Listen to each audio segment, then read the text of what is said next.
I might take Bruno with me too, because he Call to order was real interested in going. 5:04. We still call it to order. The Yeah, work without the camera for just 1 second. How are we gonna do this? Do you have a plan, like you wanna look at one and then we'll highlight what everybody wants on it, or you just, if everybody wrote it up, I can combine them? Cameron already started. Well, all right. But- And I hate to stop it, okay, for that's no fine. reason. Yeah.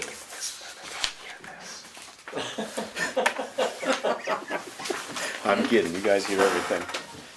Yeah, you said we have copies of what our current one is. Yeah, here it is, right For there. reference. And then from there, I'm sure everybody's got piles of notes and things like that as well. See if we can come up with something we can agree with. Well, I got 157 pages for this. I had a lot more, and I just brought the highlighted stuff, not the stuff written with my daughter's pink pen, so. Yeah, I wanted to see that. It's in the truck. I rewrote some of it in black, so it looks a little more professional here.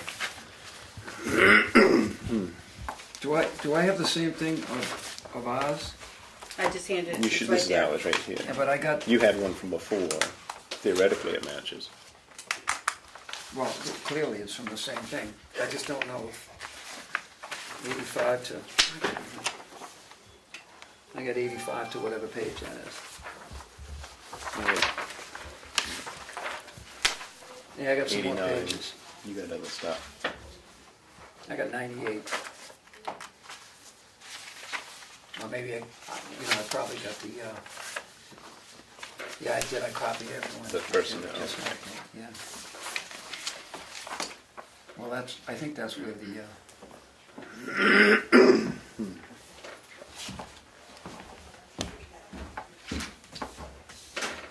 Right. I'm sure that we all have found as we look through other towns' job descriptions, there's an awful lot of cutting and pasting that goes on, because I went through, I think there's a total of 12 of them. Some of it's verbatim from town to town, a lot of it they've changed it a little bit. There's some variations in there. Looking at ours, we call it a job summary. Half of the others called it purpose of position. I realize it's probably semantics. I wondered about maybe we want to title ours, both, that it's a general job summary and purpose of position. And then go from there. I mean, the first line from everybody's is pretty much the same thing. The chief of police is the chief administrative officer. One thing that I felt that we should be adding to that is that the chief will also perform regular law enforcement duties, including patrol, investigations, traffic control, because that's been a big thing, not just with us on the board, but with the people in town, is make sure that we do get a hands-on chief that's going to do all of those things. correct. Are you all set with your hearing aids, Steve? I got the same kind of words, but I don't know if they're appropriate in the chief of police thing, like community policing, routine patrols, response, presence, attendance at community functions, or providing police presence at community functions, traffic control and enforcement, and a thing about the schools, involvement with the school, and all of that stuff that I got, it occurred to me that the chief might do that by appointing somebody on the department to do every single one of those things, and most of the other things we got too. And those type of things are things that I had and highlighted in the others. And I was finding, in a lot of the towns, they have that listed as the essential duties. Our involvement in school, whereas, the summary is more of a truncated generality. But I don't think you got anything there that anybody can disagree with, Steve. I think that's all yeah. It's our own. You get a free party call with her. If I had to pick one of these, I'd pick Guilford, because it's only 2 pages long. Right. Brevity there's something for And that. I wonder whether people don't, Yeah, we should. if I'm I not applied for a job, I'd ask for the job description. Or I'd ask questions about the job description. And I would think, not knowing what size the department's gonna You didn't be. bring this from the other day.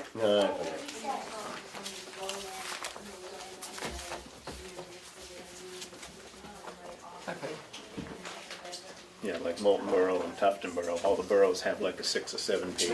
Yeah. And some of it was double-sided, so there's, and it's, Hi there. you know, we want to be specific enough to protect everybody, both the chief and the town. We don't want it to be so long. If it's so long, nobody reads it. So, And does it matter when you recruit, when well, we're not recruiting, when we're advertising for a job? I would think somebody who is interested would ask for the job description, or it's gonna be available Yeah, I would to hope them. so. I would hope it should be available when they, Yeah. yeah. So does the job description encourage, does it discourage applicants, does it encourage applicants, or anybody who applies for this job is gonna say, yeah, this is boilerplate, this is the way it goes? Well, I mean, what they'll look at, I think, is more the requirements. yeah. You know, like they have to be certified, or they have to have a degree, or they don't, or whatever. That's what would discourage or encourage, I think, somebody to apply.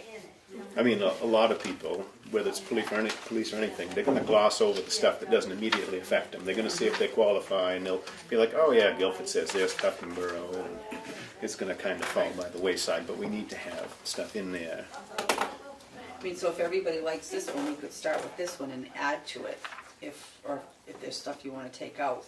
Which one is that? Guilford, you said you Yeah, liked? Guilford's, Yeah. Guilford fits in your Positive pocket. if I had that one or not. I know I had it. I can make some copies.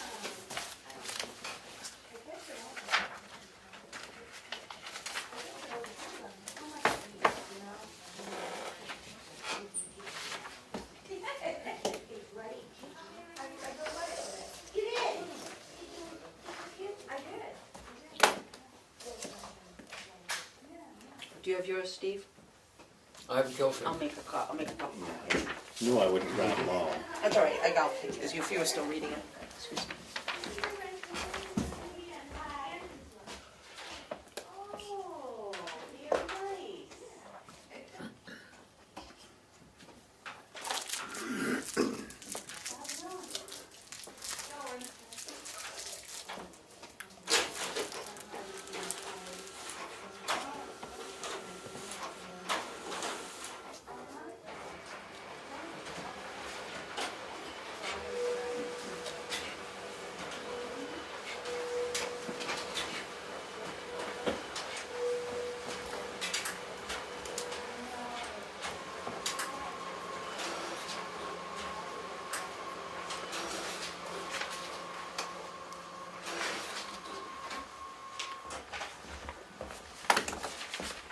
Thank you, Darlene. Thanks.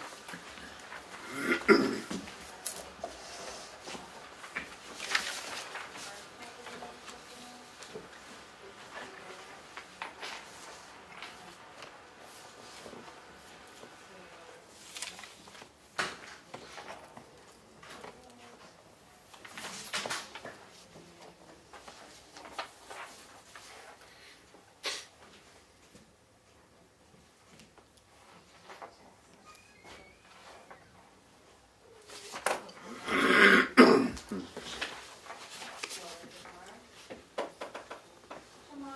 Oh, tomorrow's not happening. The bank, the people that are buying it. One thing that Guilford has that I had questioned in some of the other towns, it says works under the general supervision of the administration, I get that out, town administrator. And shouldn't I would be, take that. You know, I think it should be under the Board of Board of Selectmen, Selectmen, I agree with you. yeah. because we don't need to create a situation. I agree. That doesn't mean that Great. the chief can't do like what we had in the past, report something to the administrator to pass the message on, but we don't want the administrator being the one making decisions because the administrator's not elected, Right. whereas we are. I think they were confused, I don't know if they have one, but maybe they were thinking it was a town manager. Yeah. Yeah, I Because in noticed a that lot of case, towns that the had town- administrator, so I wasn't sure. The town manager The town can manager supervise. The manager would Yeah. definitely. Right. But the town administrator would doesn't never generally supervise. Hopefully, somewhere. So we can. They might have cut and pasted from somebody with a town manager, or they Yeah. might have cut and pasted from a city with a mayor, and just, you know, I kept would boiling think it that- down and substituted I would think that Guilford's big enough that they would have a town manager, wouldn't they? Isn't Guilford a pretty big thing? It is, I don't know if they have a manager though. I can't remember. I would have said that they did, but I'm really Yeah, not sure. because if you take the chief from Molten Borough, he works for the town manager. Do they have a town manager? Yes. They do, The road agent is town manager now? No, he's town manager in another in town. another town. He's in Not New Molten Durham, Borough. Where did he go to? New New Durham. Durham, No kidding. Yeah. chief's function. It's hiring season, I guess. So we should put in here about, where you had it written. pretty Yeah, well they about, definitely got to put in working. it that he's a patrolman too. Yeah, I mean, what I just made a list of some of the things that I thought should go into the summary, and we're going to get into, how much goes in, essential functions, but, I can read off the things I had, and we can yay and nay from there. I had the first one there about the chief as chief administrator and so forth. The chief is responsible for planning, organizing, and directing all activities in a manner that ensures efficient operation of the department. The chief is expected to lead in a positive manner that will guide and motivate department personnel while also instilling trust and confidence within the community. The chief is responsible for development and enforcing department policies and guidelines, as well as maintaining adherence to town policies. I know most of the stuff is going to be, but we do have our personnel and so forth there. The chief is the final departmental authority on matters of policy, operation, and discipline. The chief will continually evaluate the department's effectiveness and responsiveness to the town's needs. And my last sentence was the same one that they had in the first sentence of theirs, is that the chief will report to the Board of Selectmen. So those are just the items I had, and we can work. Would you read the first one again? The very first one. Yeah. Excuse me, I'm losing my voice today. The chief of police is the chief administrative officer and will also perform regular law enforcement duties, including patrol, investigations, and traffic control. One thing I wondered about putting in there, if we would put it in the essential duties, I noticed several of them put duties to include, but not limited to, within, I forget the exact wording, I highlighted it someplace in the pile of papers here. But that the chief should be expected to do duties that aren't specified but are within the same range. We don't expect him to sign up to play in a celebrity softball game, but we expect him to patrol at the, things Right. like that. So Is the if I was offered this job, I would ask for a hiring letter, and I'm assuming most everybody, especially out-of-staters, are going to do that, which under the law constitutes a contract. Not that it's inviolate, and not that it can't be. You can't sit there and wave it in court and say, no, I don't have to treat Mrs. Jones well because it doesn't say I have to treat Mrs. Jones well. But a hiring contract, in the face of a probationary position, gives police chiefs and officers and fire chiefs that the right to dismissal only for cause, and the right for public hearing in front of a judge if they disagree. So I'm curious if something we put in this job description, or something we don't put in this job description, is part of that hiring letter agreement, which gives or denies certain rights to the employee. No matter what we come up with, I would hope that you're going to just quickly pass German. Oh, absolutely, I will. And with that in mind, when and if this person gets a hiring letter or gets notified, there's how stringent is the job description, or how much does it affect his standing and his probationary period, or lack thereof? Because 4148 says the opposite of a permanent position is not, or the courts say that the opposite of permanent is not probationary or temporary. Oh, it's temporary.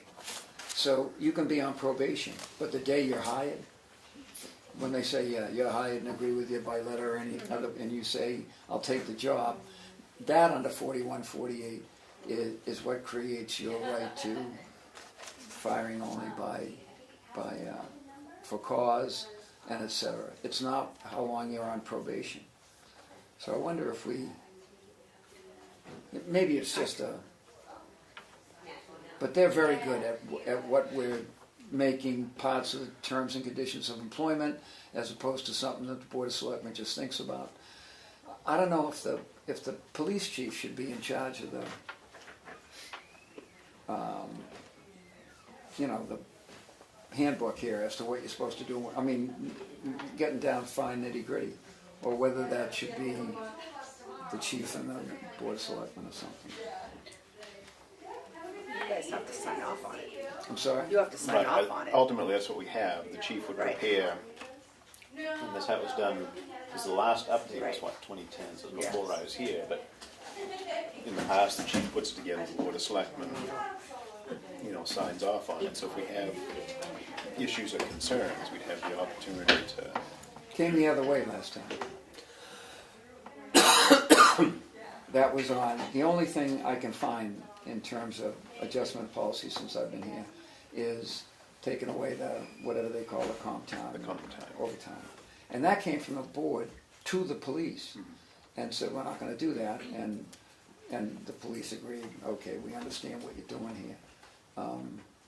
But does putting, what kind of language puts it in that's a one-way street? The police chief can say, my job description says that I come up with policy, and you can approve it, you cannot approve it, but you can't come up with policy and tell me to approve it, which might be true. And that's, a concern that I had. That was why I put in there, while adhering to, town policy. Yeah. And that's where I would lump the comp time into. We didn't just take it away from them. That was something we were in the process of doing away Sure. with across the board. So something like that, I wouldn't think, a chief of police would have any real issue or standing to take issue with if it's something that's a town policy. Not? No, I think that the chief is gonna write the policy. Yeah. And it's gonna have to be approved by us. But Sure. each chief is going to, whoever you hire, should be the one that's writing the policy. So do I. And I'm then not- it's brought to us, and then we either sign off on it or say, can you add this, or that's when the discussion. Right. Right, because Correct. we're gonna ultimately put, same as we had before, put the responsibility of recruitment, hiring and so forth in the hands. I mean, ultimately, we as the board have to do the hiring, but, short of an escaped mental patient being presented to us by the chief, we've always gone along with department heads, recommendations. And sometimes it's good, sometimes it's bad. But I mean, that's why we have the department heads, is they know more in their. Yeah, the chief is Areas gonna know a we do. lot more about writing the job description Absolutely. than the selectman. Absolutely. But That's the one of policy, things the that chief will job do, is the description. job description for we the subordinates. I'm okay with that. I just don't want to come up with something that a potential candidate looks at and says, I wouldn't go there with at gunpoint, or says, piece of cake. I don't have to, whatever I don't want to do, I'll just hit the town administrator, I'll hit the Board of Selectmen, or who says, well, I'm going to write the policy, and if they got something they want included, that's fine, but I'm not going to include it because I'm in charge of the policy. They can approve what I want, but and that's or it's got to be negotiated or something. But to get back to what you said, Steve, a lot of towns are going now with a contract. When they hire a chief, it's a 3-year contract. Because as you know, the RSAs are pretty well written as far as, what is it, at will state, with the exception of a chief of police. He's not an at will employee. So what they're trying to do is to protect the town, is to do a 3-year contract. But that hasn't been challenged in court yet. So just because the 3-year contract comes up and you don't sign that, that can still be challenged at the Supreme Court level by the chief. but it's best to protect yourself, and that would be something that we'd have to discuss with the town lawyer. Right, once we get this. Once that's we get the definitely a step individual, to see yeah. If, they recommend a contract, because that's, we've been going on for this for a while here. And I keep going back and forth. I mean, we like to think no contract is good, but I think ultimately a contract probably protects both sides. Yep. Right. Gives us a little more, because you're right, the RSA is rather stringent. They don't make some of the allowances that we The only, follow there. the only hesitation I have on that is, and I understand the police officer, police chief, fire chief has certain rights that other employees don't have. I mean, you can't, then none of them are at will once you appoint them to a permanent position. But if it's a 3-year position, they lose some of that. But having a contract for any length of time makes that police chief, fire chief, cop on the beat vulnerable to the winds of politics. Like I can get together and say, hey, all I need is one more seat on the board of selectmen, so I can can the fire chief, I can can the cop, I can can and I think that's easily, we've seen it abused, I think, in the southern part of the state in the last 12 months. She picks up the Concord Monitor Monday, and there's a ton of people who are, going after the fire chief, going, we got you because you're on a contract. And that negates the legislative protection that the chief gets when you appoint him to a permanent position. I think that most, if you can't make a case, I think you probably shouldn't fire most employees, probably all of them. And if you don't have sound reasoning to do it, I would think especially fire chiefs and police chiefs and police officers, because third time some cop gives me a ticket, and I got some juice that was friends on the board. Hey, can that guy? My cousin just got out of the academy, so hi. It's just I'm hesitant to do it, and I understand why people do it, and they do it for just that reason, to protect the board. But I think not doing it protects the board, because if there's reason to fire you, make the case, have the cause. And if you got to go to court, I understand the judge comes in usually on the side of the cop, but if it's severe enough to warrant canning them, I would think you have to do your homework. But just get back to the job description. I think The contract's down the road. I'm leaning towards a contract. I mean, that's something that we would definitely want to get, Yeah. the opinion from the Yeah. town attorney, for sure. Yeah. But to get back to the job description, I think that you're right. The shortest one is the best. I think that if you took Guilford, we tweaked it, added what Jim had, because Jim had some very good points, which would give the new chief, if the chief so desired, to look at the job description that's presently in place. At least he's going to know, and he's going to know by our ad, hopefully, that it's a working chief's position. It's not a chief that sits in the We don't office want and a does Manchester strictly. chief. We need Yeah. a North We Country need- chief. Yeah, we need a chief that's going to be a patrolman, a prosecutor, a dog catcher, a administrator, a clerk, a filist, Perfect. he's got to be everything. So I think it's important that that is written out and clear, Yeah. so that somebody with the expectations thinking, you know what? Yeah, I'll go to little Tamworth, a nice little New England country town, and I can sit there and direct patrols and sit in my office and go around and shake hands and kiss Yeah. babies. Well, it's a lot more than that. Absolutely. Yeah. And nothing's clearer in that Police Advisory Committee report than what you just said. Page after page after page, that's what the people in town who are paying the bill and paying the salary, that's what they want. Oh, absolutely. So whoever applies for that, I would think if it's in there, understand that that's what, not just the selectmen and not just a few people who live in Whittier. I mean, that's what this town wants. Correct. What about the qualifications? Because I know at one point you talked about they didn't need a bachelor's degree or any of that. You want to The best thing I saw, right now? yeah, the best thing I saw was the qualifications really don't need to be in the job description. The qualifications need to be In the ad. In the ad. Okay. And the best one I saw was the ad that you sent me. I forget where it was from, the recent one you just sent out. Lincoln? Lincoln, where if you see that they had the blocks. The minimum requirement to be a police officer in New Hampshire is a high school diploma. Correct, So you definitely gotta have a high school diploma. correct. That's the bare minimum. Right.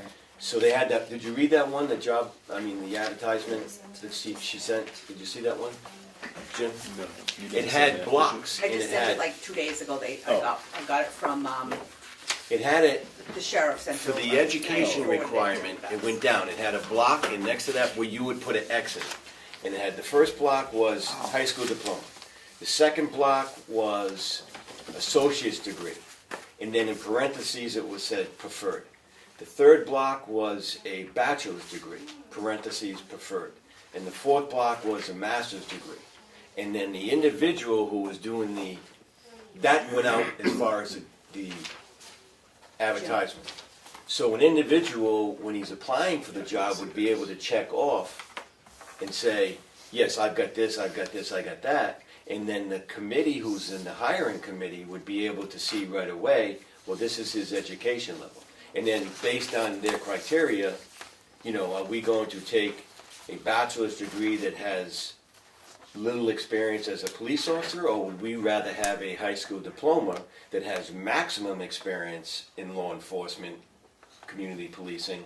So it has to weigh itself out, but that's the hiring board. Rats, I didn't open that email because I looked at the thing and I thought it was the Lincoln job description that I have.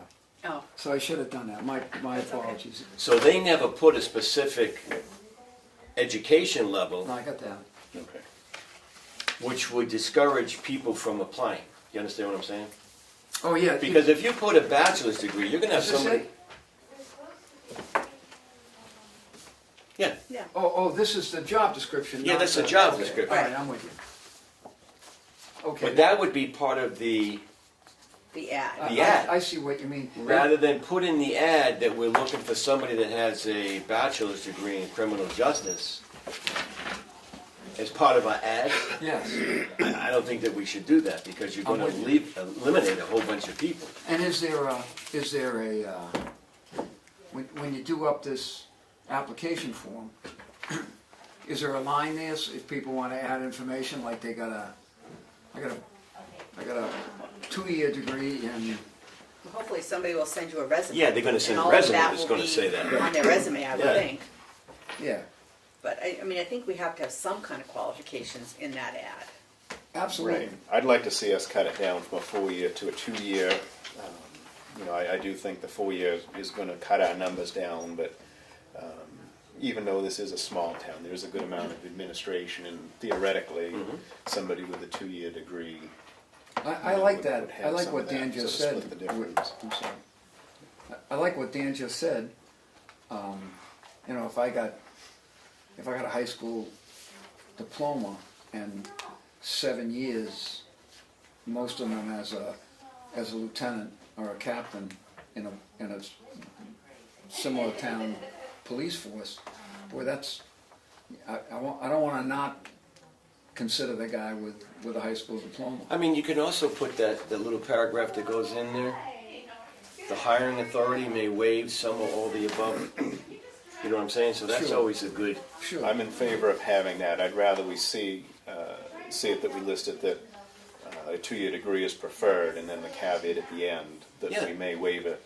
So if there is somebody out there, I'm thinking there's probably not a huge number of people that would have appropriate supervisory experience that don't have some post-high school education. Yeah, that's true, But we do want to, put that in there. There could be somebody that slipped through the cracks, so to speak, but in this day and age, I think that they're probably few and far between. And as Darlene says, I can put my resume in progress, or Right. 26 credits Yeah. on a Oh, yeah. 32 credit program or something. Right. But I think a 2-year degree, it opens us up so we have a good number theoretically and as hopefully. long as you put that at the end, preferred. Preferred, yeah. Yeah. These are per minimum, and that we prefer the other. And I think that opens up the field without Yeah. opening it up.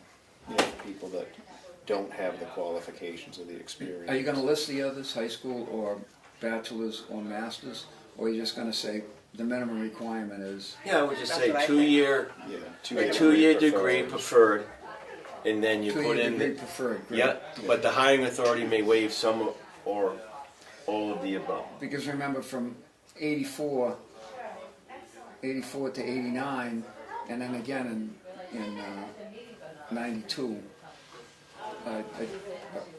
the Army, the Coast Guard, and Navy were taking GEDs because there was a lot more faith in that equivalency diploma than there was in some high schools diploma in certain states in America. And a lot of those guys, I mean, especially the Coast Guard, geez, you get a guy, you know, did 20 years in the Coast Guard or 15 years in the Coast Guard. Those guys got a lot of varied experience, I would assume. What about your requirement for how many years of service as a supervisor? Or not service, I mean, you know, 5 years as a supervisor. I would say, yeah, 5 Five. years in some sort of a supervisory position. Do we want to have in there a, you know, minimum number of years as a police officer in general? As what, Jim? As just a minimum number of years. I mean, the odds are against somebody having only 5 years of police service time and have it all be supervisory. But, you know, some of the others, they put that they're looking for a minimum number of years as a police officer. And my inclination had been to 10 was a pretty popular figure, but several had 7, was to not put all the time as supervisory, that they had X number of years. And I was thinking 7 years time as a police officer. I would even put 7 to 10 years experience as a police officer. Supervisory. That way you- And then leave the Because- 5 for the supervisory piece, or just not have that at all? I think they would have to have some supervisory. You And know then what we also impressed have me to get was into, Loudon. 20 minutes after we hired, the last time we hired a chief, Loudon comes out, and we had pretty substantial requirements. Loudon comes out, 5 years. 5 years, a police chief in Loudon. There's a lot going on in this town, there's a lot going on in Loudon. And they came out, and it was 5 years. Of supervisory? No, of police Police. time in experience. general. Holy cow, what's going on? So I made a phone call. And the deal was, you can't get a cop. Nobody, you know, that was Ferguson and all that stuff. Who wants to do that? They're, you know, people, if they got a job, they're sitting tight and, you know. So they I guess Loudon hacked pretty well at what was previously their requirements. And I don't know the tenor of the times now. But Yeah, I was gonna say, do you think some of that if has 7 changed? to 10 is No. good, I 7 to 10. think that the more flexibility you put in it, the more applicants you're gonna get. Good. And then you're gonna be able to look at the resumes from these applicants, because I'm sure we're gonna put in their resume as required. The hiring board's gonna be able to look at the resumes, and they're the ones that are gonna determine based on, I mean, it's a lot of, when you're hiring a police officer or a chief, there's a lot of variables. And like I said, that you have a sheet of paper and you put, you know, education, experience, supervisory, how you present yourself before that board, because they're gonna ask you some tough questions. And they're gonna mostly be like situational questions, and how you answer those questions. I have seen people that have bachelor's degree in criminal justice and 6 years experience, and they're going before a sergeant's board, and one of the questions was asked is, can you explain to me the stop and frisk law? And you get a it's like, you should know that right away. What are the search and seizure laws? So I mean, you know, your basic Guy's police. been sitting behind a computer. Correct. And so that is going to also be the big check mark. So based on the hiring board, you know, they're going to look at all those factors, and that's what they're going to present to us as, you know what, this guy might not have a bachelor's degree, and he might not have 10 years experience as a police officer, but as far as his resume and his ability to, you know, to communicate to the board and what his knowledge is of police work, we recommend him as one of the. Right, and that's part of why I was hesitant to put a minimum number of years as Yeah. supervisor. Yeah. Just, go like that 7 or 7 to 10 years as a police officer, because again, the oral board's gonna weed those people out. Correct. But, and I'm not sure how to word it, I would like to see us in our ad put a caveat to account for folks that have been in the military. Someone comes out, I realize you could speak to it a lot better than I can. Military police isn't, apples to apples, but if somebody has a number of years there, I think that, should get some consideration, especially if they were higher rankings. That's gonna in be the service. hiring board. The hiring board's also gonna look at that. Yeah, I just like us to find a way to word that, to put Word in it the in the ad, ad. so, we get someone who is a military vet that's not sure, if they see that in there, to know that that's gonna be given consideration, because they may not have gotten, a 2-year degree in the service. So, Can you say something like 7 or 10 years with increasing responsibility, or 7 or 10 years with increase in something, as opposed to a minimum number of supervisory, or a minimum number of on a street, or a minimum number of winter schools, or I would make it simple, 7 to 10 years with prior supervisory, you know what I'm prior saying? supervisory Yeah. preferred. Yeah. I'd like to take that minimum number out of the supervisory. Yeah. 7 to 10 years police experience with some would you say some supervisory? Preferred, yeah. Yeah, and then, good. Because again, there's worse things than having 20 applicants and have the oral board, have people that are fringe and, again, same as you said with Loudon, it's hard to come by police. We don't want to turn somebody away that could prove to be a good fit for us. yeah, and in the ad, we have to make it perfectly clear, your first statement in it. You give a little, Tamworth, New Hampshire, looking to hire whatever, how that verbal goes, police chief, who is, Regular Like that one enforcement that was duties, on, right. including, yeah, Highly visible, working with the community. in the ad. community, I mean, in the job description as well, but also in And the also, ad. yeah. Do you have anything written down that you wanted me to include in this? I just have these words, but I think what, I mean, I'll put it all together. I don't know if you should have anything about the schools, but this school really likes the fact that the kids What? meet the cop, and they know, they had that thing when you retired, and every, I think that's a healthy thing. that's all part of I community was gonna policing. say, I don't know that that Okay. should be, needs Yeah, to be in that's the all part of description. community policing. Sure. I mean, we could always, plug it into the appropriate bullet point here in the essential functions, but for the most part, this condenses, a lot of the things that jumped out at me. And I'm big at that. And, police are no different than regular people. They don't want to sit and read page after page. If you can find your information in 2 pages. And that doesn't mean that the chief can't come in and update this when he Right. comes in. Oh, absolutely, that's what's You gonna know happen. it's gonna Yeah. happen, so. Oh, yeah, We're going to get it to where we have something that puts us in good standing to accurately and safely hire somebody, but then also have a good jumping off point for whoever comes in. Good. The way this is written, with the drug details, if you can get us in for that, this, we'll have a chief come November, we don't have to stipulate that, this chief assigns schedule, assigns duties, etc., no matter what comes up, even if it's kind of outside the, and now you're getting down to the manure stuff, Yeah. the minutia.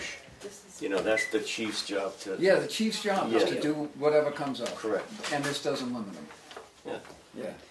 This is sort of like an overview. yeah, very general An overview. overview of what What we're looking for, Yeah. you're looking for, and it's not, and then nothing's he can written in get down stone. into the, Well, this is the job description. Right. Yeah, not the. I mean, and all of this is important. All in the 12 or 14 job descriptions reviewed is important. But I mean, all this other stuff, like you say, it's boilerplate. The most important stuff, I think, for us as the town is to reflect that we do want a working chief, that the people in town really want a chief who is visible and who, wants to work in such a fashion to instill confidence and support from the town. Because, we've got 47 pages, or 43, whatever it is, and that's the primary upshot, is we want somebody who's part of this. Okay. One of the best things about that 250th celebration, some other stuff we do is, there's all sorts of people who all of a sudden participated in the life of the community. They really were. They were in the community, and maybe they'd taken a couple of years off, but during that year, people came out and talked to people that they hadn't talked to in years, and had a good time, and did stuff, and made sure they got to that. And that police report says that they want a police chief who's going to do that, who participates in life, If you, I got to throw a kudos. I don't personally know him, but you normally don't see a police chief like this in the big cities. But if you look at the Manchester police chief, the guy's in the news every other day because he's out in the community.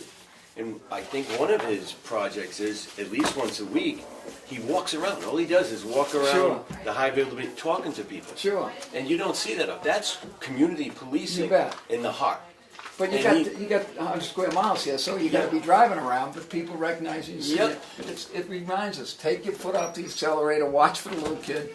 It's just really good to have people. And if you ever see an event that they're doing in Manchester, you will always see the chief there. Yeah, He will be there no matter what it is. that's a good deal. Oh yeah, it's unbelievable. So that's what, we look like, community policing like that.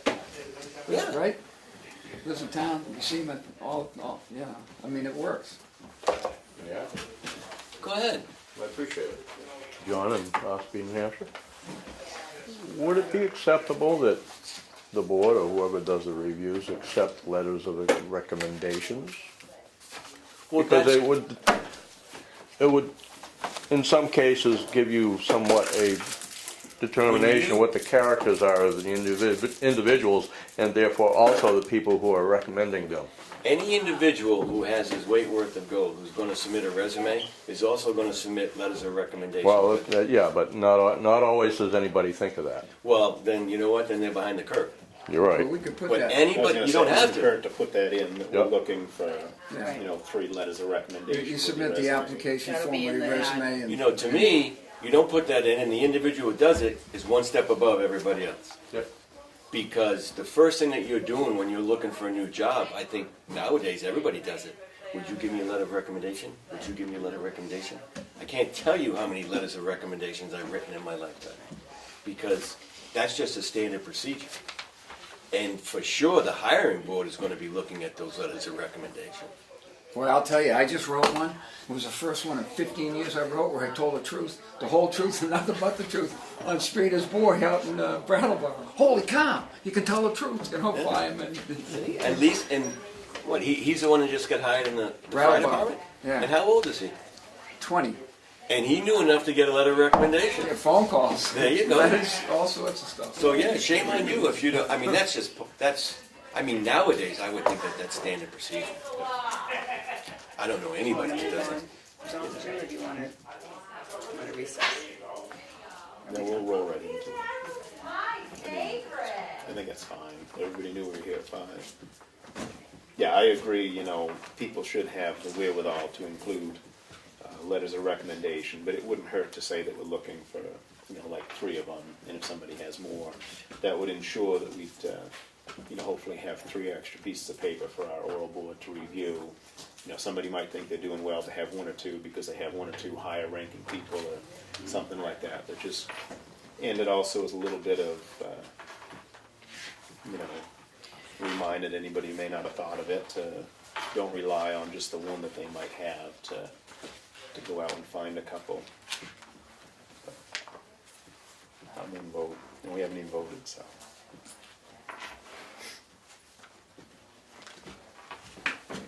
So are we fairly well set with this? If we ask you I think to so, I'll put it, try to type that I'll up so combine everything together it doesn't and look send it scribbly. off. And do you just want to put it in the box, and if we all come in and put a OK beside our initials, then we're done? Yep, you can do that. We could do that, and, just to, And then, once you do that, I'll send it off to, I think Sheriff wanted to see it. Yep. I And was gonna say, we gotta send it the to Dom attorney. and send it to Matt and Carrie Ann as well for Yeah. their review. And would you ask them about a hiring letter and the contractual nature of that hiring letter, whether in fact you're hiring a chief who has rights under 48, 41, 48, Okay. or a person under that? I agree. I mean, when we send that stuff down to Matt and Carrie Ann, you know, that job description. What we are should you, also you're be confusing asking- me with a hiring letter. What's a hiring letter? An awful lot of places, and Drummond Woodson suggests, I went to one of their things, they suggest that when you hire somebody, you give them a hiring letter. This is your pay, you know, we're offering you this job, you sign it and you return it, and that's the, you know, it's not really a contract, but it has some maybe contractual rights. It acknowledges the terms at the time of Correct. hiring. You know, It when they're says- on, when they're on their probation. Right, on August know, 29th, Right. the Board of Selectmen. Would this be like a Hire you. conditional letter of, Oh no, it's Yeah, they usually call it just we a offer the position hiring. of the person. because the first thing I think you need is a conditional. Because when you hire a chief, there's certain things that he's going to have to do in order to be qualified for the position. Oh yeah, unless he's, So you're gonna have to give him a conditional letter saying that these are the conditions that we will hire you as chief. Correct. Based on you pass your physical fitness test, you have your New Hampshire certification as a police officer, great. that you And I pass a think council background will be able to investigation. clarify that as to how many letters we need Yeah, along the way. because you're gonna need a background investigation. You probably gotta just send them for drug testing? That's policy, yeah, the town Yeah, we policy. do that. Does he have to perform on a range if he's current now? I mean, how much of this does he have to do over? Any individual, when you get hired as a police officer, you have to have, it's mandatory you have to have a background investigation. I'm with you. So, just because I'm working for Tamworth and I've got all those qualifications, if I left Tamworth and went to go work for the sheriff's department, I have to go through that whole process again. I have to go through the whole hiring process, and I need a background investigation. The only difference is that the background investigation only has to go from the time that I left Tamworth. Where, when I hire you initially, I have to do your whole life. When the sheriff was to hire me, he would only have to go from the time that I left Tamworth to the time that I came to the sheriff's department. So it makes it a lot easier background investigation, but the background is still required. So, you know, based on those criterias, you're gonna have to have a conditional letter. Yeah, right, Right.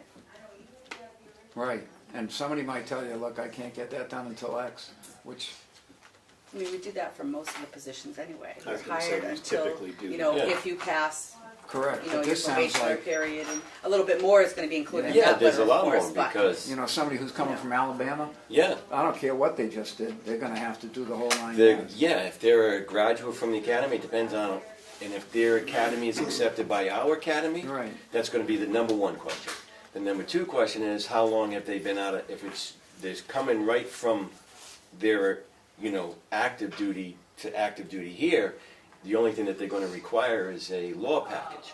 And then that law package is going to take time based on going through the police standards and training.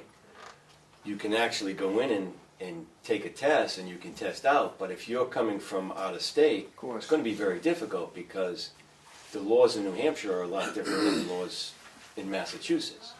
And so that's what the law package is all about. So you're gonna have to take that law package, you're gonna have to pass that law package in order to get your certification. If you don't pass that law package, you're not certified, you can't be the chief. And we're out looking for a chief. And we're all looking for another chief. And if they're not certified in New Hampshire, if you didn't go to, we hear stories about people, sending people to the academy, Yep, and they get there, and they come and work for you for an hour and a half, 3 hours after you paid for them to go, and then they get, you know, pretty good offer over in Thornton. See ya. I mean, there's no contractual right, even if you write it in, it costs you more money to make them stay here and have somebody who doesn't want. yeah, so I mean, there's a lot more to hiring a police officer, You bet. police chief, than there is. So when do we come up with is Dominic gonna help us with the ad, or just boil it? Yeah, well, I was gonna write one up, and I was I gonna was say gonna a send job it over to description you, Great. and then more or send it less. to Sheriff. Right. Yeah. And it cost us a lot of money last time. I think it cost us $200. It cost us $100 to post the chiefs in some listserv, and then it cost us $200 to post the patrolman's thing twice.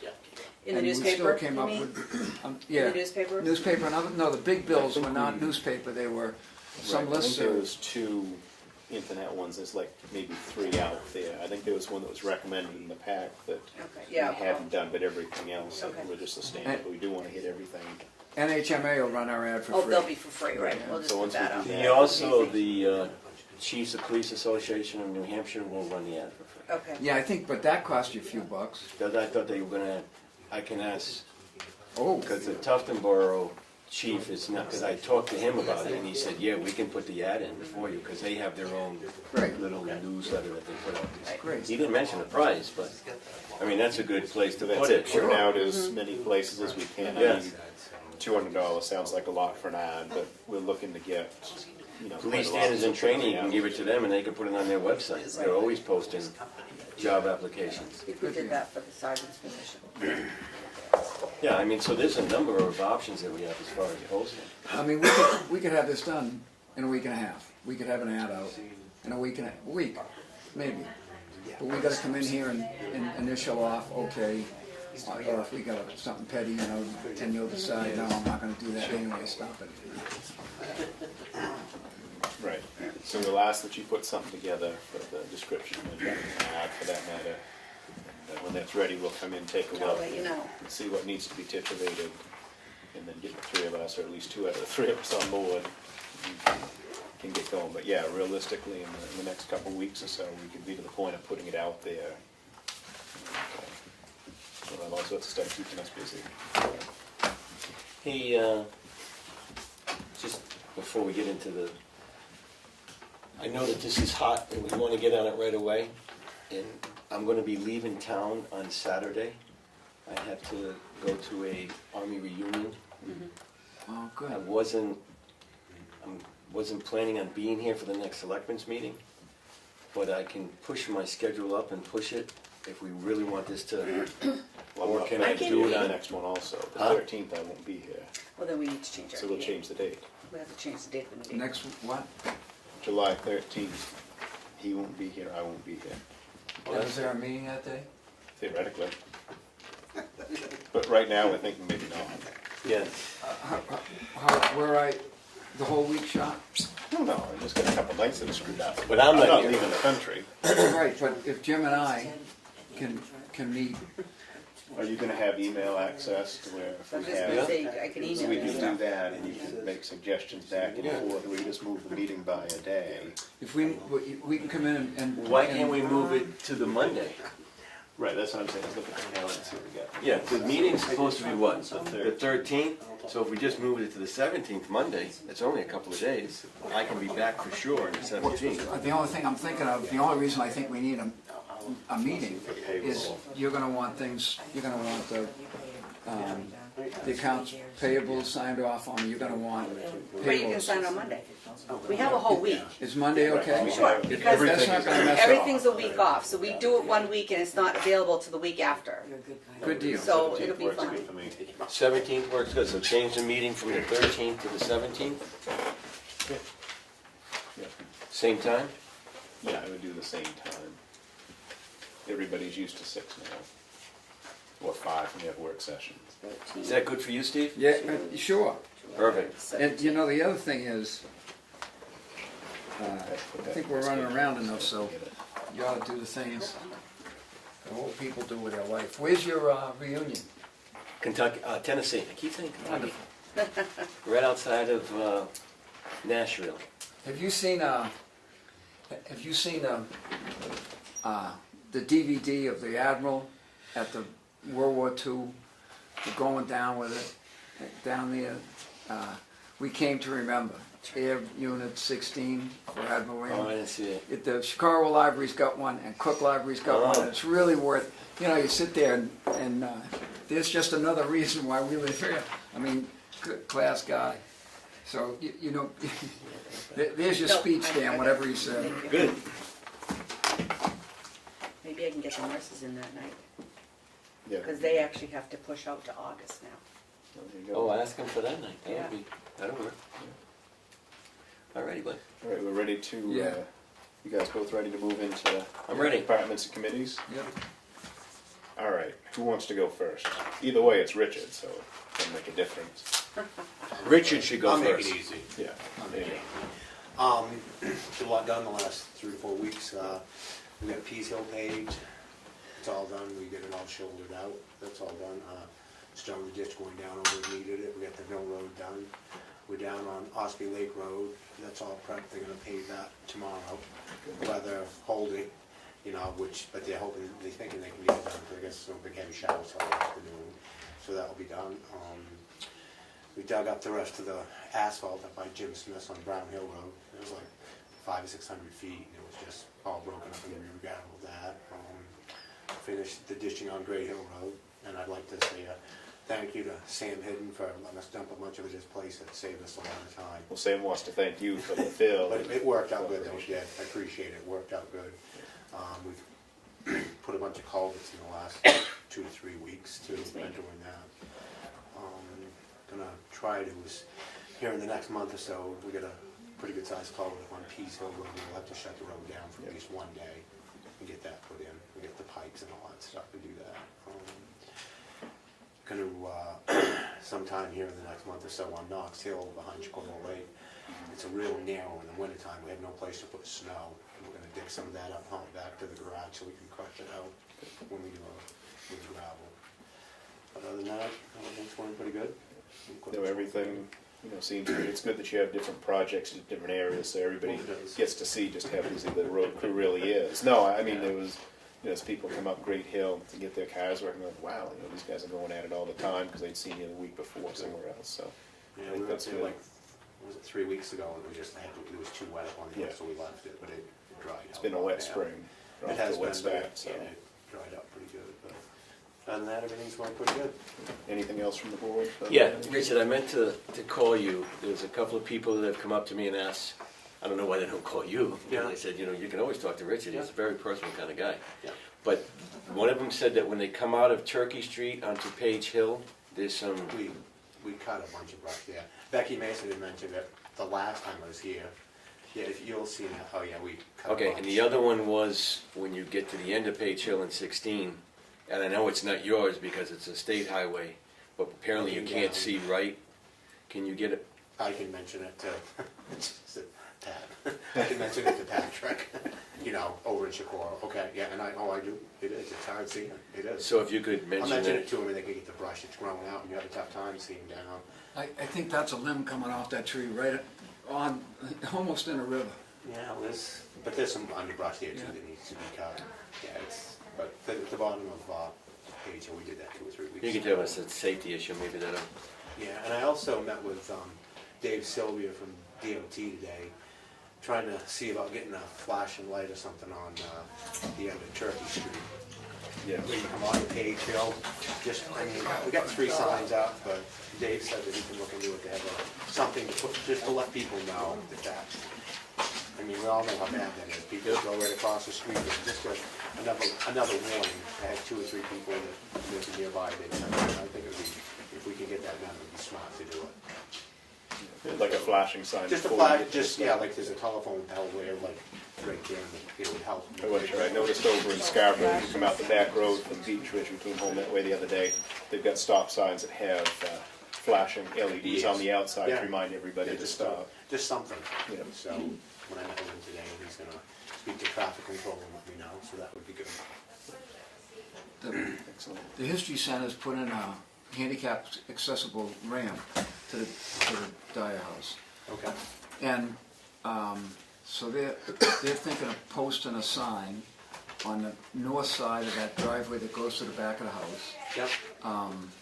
And probably not parking, but handicap access, so the folks know where the entrance to the building is. Okay. So Katie asked, does Richard have the best suppliers of that? Or should you just go online to sign No, I stuff? can get one from before. I might even have one at the shop. If I don't, I can get one. I might ask her to give you a call if it's I will, or okay. I'll stop in to see you at the store. But if it's, she can get it, and David Grass offered her one, but the arrows, for parking, but the arrow's pointing the wrong way. Yeah. It would only be good coming down the hill. So what they want is something where it says handicap access, meaning there's the ramp. You Okay. might not be able to park back there, you know, a couple of cars can. So, with the arrow going into that thing, and they'll get a post and, you know, well, Yeah, I can do that for him. That actually triggers another question. Do you have at the garage anymore no parking signs? If we could spruce up the ones on each side of the bridge here.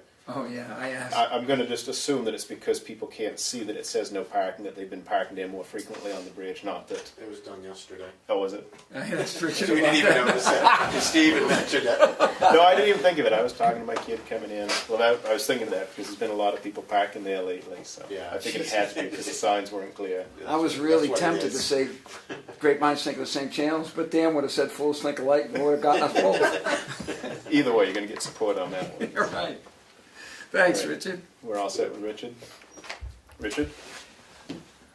EMD part of it, the generator at the school needs some work, and I guess it's my opinion that the school owns that generator. This is a synopsis of the way that all went down, and what's interesting is that paragraph there, and I'll give one to Jack. I haven't been able to hook up with him. It's that part that I highlighted. Regardless, needs, well, I got a quota for just on $1,800 just to diagnose a problem within it. Sounds like it's something internal with the engine. Could be quite expensive, and I don't have money in the EMD budget to do that. So I guess my first question is, who actually owns the generator, or who is responsible for maintaining it? I think EMD typically took that for the first 5 years because of contractual agreement with the grant that we got for it. It was done completely by emergency management. There was a war back then as to whether going the town budget or the school budget.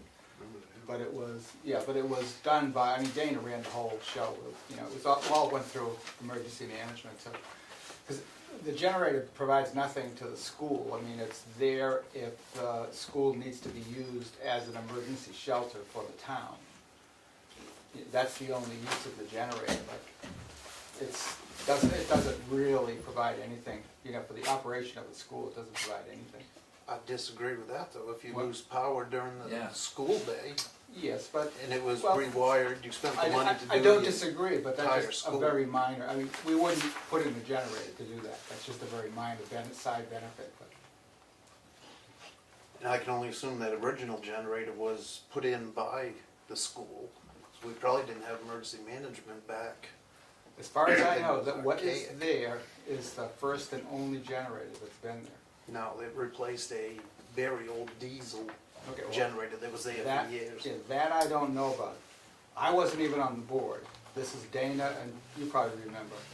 This was Dana's initiative, who went and got the grant, and then there was an argument over whose budget the grant would go in, because then we would get the money back, and blah, blah, blah, blah, blah.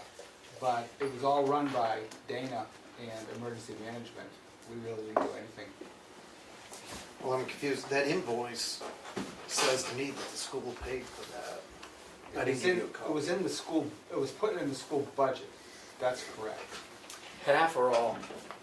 I think the whole, After, my numbers are after a great deal of controversy, it all got put in the school budget. 100%? There was a controversy, and there were some people who were very stubborn. So, if we can't agree on who owns it, regardless, it's gotta be fixed. Yeah. EMD can either show an over budget, total guess, who knows? If it's $2,000 just to diagnose it, and if the motor's gonna be sent out, I don't know, $5,000, $10,000, or that 150,000 contingency fund each year. I don't know how you feel about it falling under that. I think that's down to, did we put it in at all? Did we put half of it in, the budget? That's gone, that's gone. What's the replacement cost for that thing? That one was 75. like 60, 75 Yeah, with the 750 with tanks and everything, everything. And probably it would cost that plus 3% a year or something. Quite a bit of that was changing the wiring down there, so this generator, new transfer switch, all that does the entire school. The old one only did, I think the old school, not the new addition part. And the installation of 2,000 gallon below ground propane tanks. So it'd be quite a bit less than that. Steve, we ended up putting that money in, we just took it out of designated fund balance. It's just been, It just wasn't raised by Juggled. taxes. So we got it. We got it. Well, I think, my opinion is, Richard, I think it's an emergency. I think that it has to be fixed. I believe it falls under the emergency management. Okay. And my vote would be, get it fixed. I mean, there's no need arguing about it. I mean, it's gotta be Yep. fixed. We gotta bite the bullet, it's broken. I mean, first of all, get it diagnosed. Let's see, in the long run, if it's cheaper to get a brand new one or if it's cheaper to fix. I'm sure it's cheaper to fix, Then- because probably the generator's fine and it's something in the motor. Right. I had talked to Lakes Region Fire Apparatus, because they deal with a lot of portable generators on fire trucks, or whatever, and they're like, yeah, very familiar with it. They can come and get a second opinion. My thought was, if it's just a pulley on a belt or something. But then I got the report from Generator Connections, and they talked to Ford Motor Support, and it looks like they were very thorough. And he was talking about a main oil or crankshaft, something inside, a seal, pretty significant. So. I'm My comfortable. recommendation would be, get it diagnosed and let's go from there. Sounds yeah, I'd good. like to see I'll what Jump right on it. what the cost is, and depending on what it is, I still don't think it would be completely wrong to see about if the school would chip a little bit in. Because the school, we can say what we want, it's emergency, it's only there for that, but realistically, it's there every day if the school has an issue, and, you know, I don't think it would be a bad thing, sort of a show of good faith on the school's part to kind of help out with it. But again, we'll wait and see how much we're talking. Although when it comes to shelters, Tamworth is the only game around. There is not, you know, and that, I thought you guys planned that well, stocked it well. It will hold what TCNA tells us, folks, that we'd have to get someplace. Bathroom facilities, the kitchen facilities, it's Absolutely. just excellent setup. And, you know, it's a highly stressful situation, and there are a bunch of people in town who, Better to have it than never need it, than need it and never have it. oh yeah. Right, and it's gotta be fixed, It's it's gotta all be town fixed, money, so- so it doesn't matter. Can I have one of those back? I didn't There you go. get it. I don't need that. I Well, we'll want give something to Darrell in there for the pot. Thanks, Chief. Thank you. Thanks. Anything else for the You chief? give me one. Do you have any fire department stuff, or just EMD tonight? Fire department, the only other thing was a letter from Carrie Ann. I don't know if you wanna discuss that, though. Yeah. Okay, you got my response to her, and you got her response back. Right. That meeting that I attended with the rescue squad, everybody was on board with it. And then one reason I ask is we just got our OVMA bills, and the fire department paid their 5,000, I have the rescues here. If you were to do something, that would save $5,000 right there. I haven't given it to Jeff yet. There was an article on the homepage today, pretty similar situation in Chester, New Hampshire. And the selectmen, just what I highlighted, they just changed that structure without going through a whole bunch to take care of it. Is it fire wards or commission or, That is set up 154-1A, I believe, where the selectmen do everything. But the rescue squad and the fire department were separate entities, and there were some problems, so the selectmen said, I got an idea, and they just did it. they combined them? They changed the organization, they put the police chief in charge of the rescue squad. Good. I've long thought that we should ask the fire wards if we could appoint you. Pending, if we're gonna have to go to town meeting with this, I think we got a golden opportunity here where if you were willing Oh, absolutely. to take charge of that now without any merger, et cetera, and then if it goes on a warrant, and we've got 7 months or 9 months of high-class, what we expect from the rescue squad, and you're pleased with the way this is going, then a merger, keeping the folks that aren't firematics there, I can't imagine anybody not voting for it. If I could get a letter of something, then I could save that $5,000 right now. I've confirmed that with Hospital Mutual Aid. Yeah, you want me to write that out loud? Yeah, as far as for us to say we're merging, I don't think I think that's something we can do. I think our next question really is, how do we approach things at town meeting as to the future, or lack of a future potentially, for the fire wards? And all those RSAs are confusing, as is the answers back from Carrie Ann. Because the original ones say, well, it doesn't say you can, it doesn't say you can, and that's basically. I know, I didn't understand that either. That's If basically- an RSA says that you can or you can't, to me, then you can. How they interpret it as you can't. Right. See, I don't I've understand that. always heard that, if it doesn't give you permission, You can't then you assume can't permission. assume permission. Any RSA. Well, an RSA is specifically to tell you what to do. If there's no RSA, then you, Well, no, there's an RSA that says the fire wards can't oversee the rescue department. where, that Right? RSA says you, Didn't we firewoods have that? can't? I never heard That that. was, No, there's several departments in the state. The RSA, basically you got 5 ways to run a fire department. Fire department, EMS, all being intermingled. It was written in 1975. Back then, it was kind of assumed that the EMS was part of the fire department. Tamworth, in I believe '64, voted 154-1D the way we're set up. Basically, the wards have all the power, and I answer to them, and I can't promote, demote, everything's got to go through them. And the 5th one, or it could be the selectmen, and the selectmen can choose fire chief or whatever. And the 5th one is an RSA that basically says you can adopt any form of government you want on it. See, I'll have to ask her for that RSA again, because I was under the impression that, Oh, which one do you want? I've got them all right here. I don't want to read I them would right say now. Richard but I comes remember, but- prepared. Yeah, I probably have them in this packet too, because you gave them to me. But she was saying that the fire wards cannot oversee the rescue department. She says, They can, unless they were all firefighters. They could be rescue and firefighters, but if they were just rescue, they can't be overseen by the fire wards. But Chief Colquitt could oversee them. Yes, And then we'd have to go to town meeting to decide who we were at, as far as keeping. statutes fire neither system. expressly authorize nor prohibit combined fire rescue department where the fire wards control the entire department, where there are rescue responders who are not also firefighters.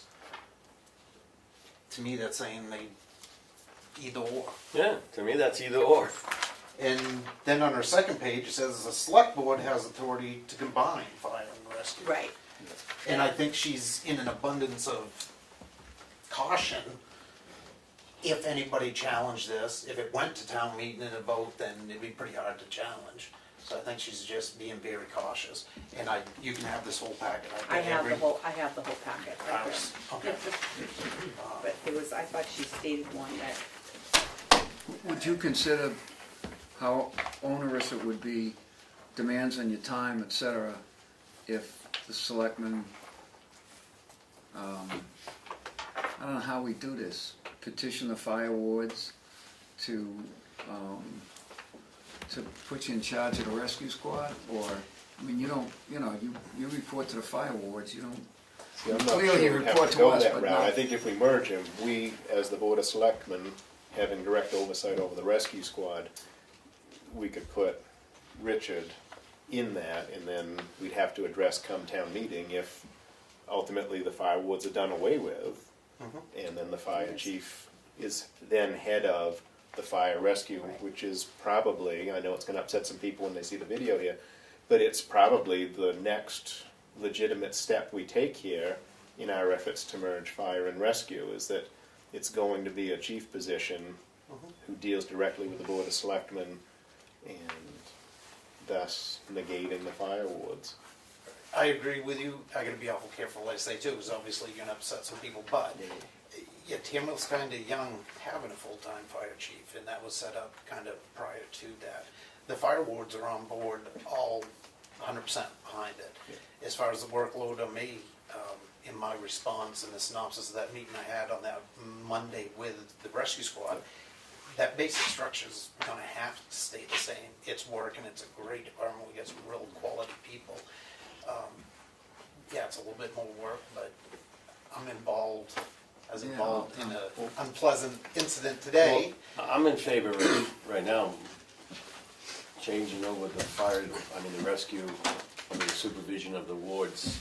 And the wards have already said that they've given him supervision over the rescue. The rescue has voted okay with it, the wards have voted okay with it. The only ones who need to vote okay with it, in my opinion, is us. I believe we should put the rescue squad under the supervision of the chief, of the fire chief. Because the lawyer says we probably can't put him under the, well, although what Chief Colcourt just read, maybe, we at least ought to get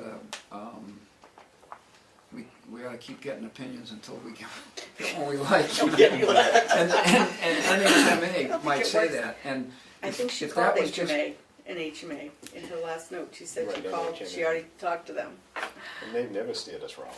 Yeah. Never mind. I like those people. No, they're fine, I'm teasing. The reason It's I brought all off that opinions, article it's all is opinions. Yeah. this isn't the first time people are doing it in the state. And the wards are 100% because that letter that I presented the night that we all met, every one of them signed it already. The only concern I have is, and I know that you're concerned also, that the people who are not certified in firematics, and choose not to, but you want to keep as active participants in a rescue squad, there's some, that limitation, you don't want to, I don't want to do something where somebody's going to say, no, you can't have those people because they're not certified. What we're doing here doesn't have any effect on that.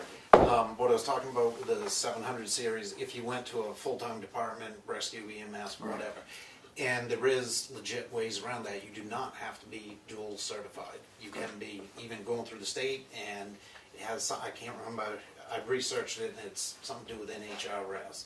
You're 35 hours a week or whatever, and that alleviates that reciprocity, both sides. So what would be easier, and what would you prefer, that we write a letter to the wards telling them we're going to ask you to, or That would be nice, laid out to the wards so it's black and white. The rescue's got it, the wards got it, I got it, you got it, we're all on the same that page. you're in charge of that? And Not- not writing the letter. No, that you're in that charge you're in of charge of that rescue squad, and if come time, it might be that if the fire wards want a piece of that, that can go on the town warrant, or if we find that we have to make sure that that's not the case, the people can decide. But with several months of no diminution in service and some saved money, Okay, I get it. I think you're putting him in a hell of a position. I am, and that's why I Because asked. he works for the fire wards. Yes, he does. So what you're saying as a board of selectmen, we want you, Richard, to supervise the rescue.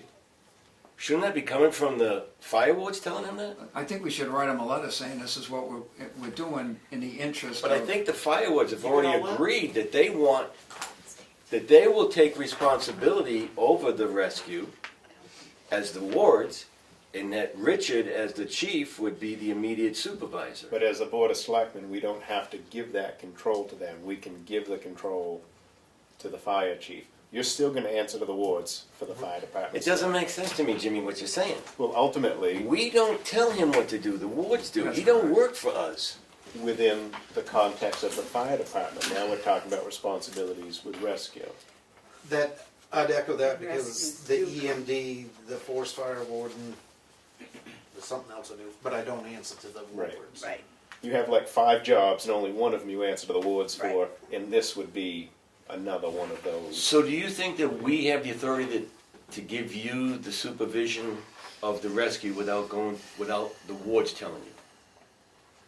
I think a letter would help, just keep everybody Oh, on the same page. You gotta be... And you I'm gotta- thinking, I mean, it has to be, I'd say, yes, it has to go under the wards for OBMA so I can eliminate that extra $5,000. We are one department, so ultimately, I agree, they would answer to the wards. And you worded it under the supervision of the wards, or you said something, they have direct supervision, I think that helps make it more palatable, some of the rescue members, because some of the wards haven't done EMS in a very long time, if ever. And I do both, I understand that side of it, it is a unique animal. So you wanted to see that that the rescue falls under the wards with you as a direct supervisor of the, If we can word it that way, yes. And that would satisfy me to say to OBMA, we are one department, and that's 5,000 right there. I would like, You know, you touched on it real briefly. I know it's gonna be a big concern and has been a big concern in the community that, you know, this merger isn't gonna upset the apple cart. It's not gonna, you know, displace the people, you know, that have been doing so much for the rescue, that it's really more of a cost saving, and ultimately, you know, I think it does put us in a better place as we, you know, look towards our municipal safety building and look towards the very real possibility we may be doing our own transport when the ambulance contract is up. Yeah. And you got my reply from that meeting on that Yeah. Monday. Yeah, it was very palatable to everybody, and we talked about a lot of stuff. And there's still a lot of stuff we gotta hammer out. Right. Do I you think want it's us, a good step. do you want, whatever's the result, you want us to show up Thursday, at least as a courtesy to the wards, or? we already have, all we're gonna do is make a motion. Yeah, but this is different than merging them They're right on now. board. Yeah. Well, if you wanted, you would call us up and, you know, Yep. one of us or all of us, however you wanted to do it. Next week's gonna be busy for all of us. If I get the letter, the rescue squad ultimately, under the supervision of the fire wards, directed by me.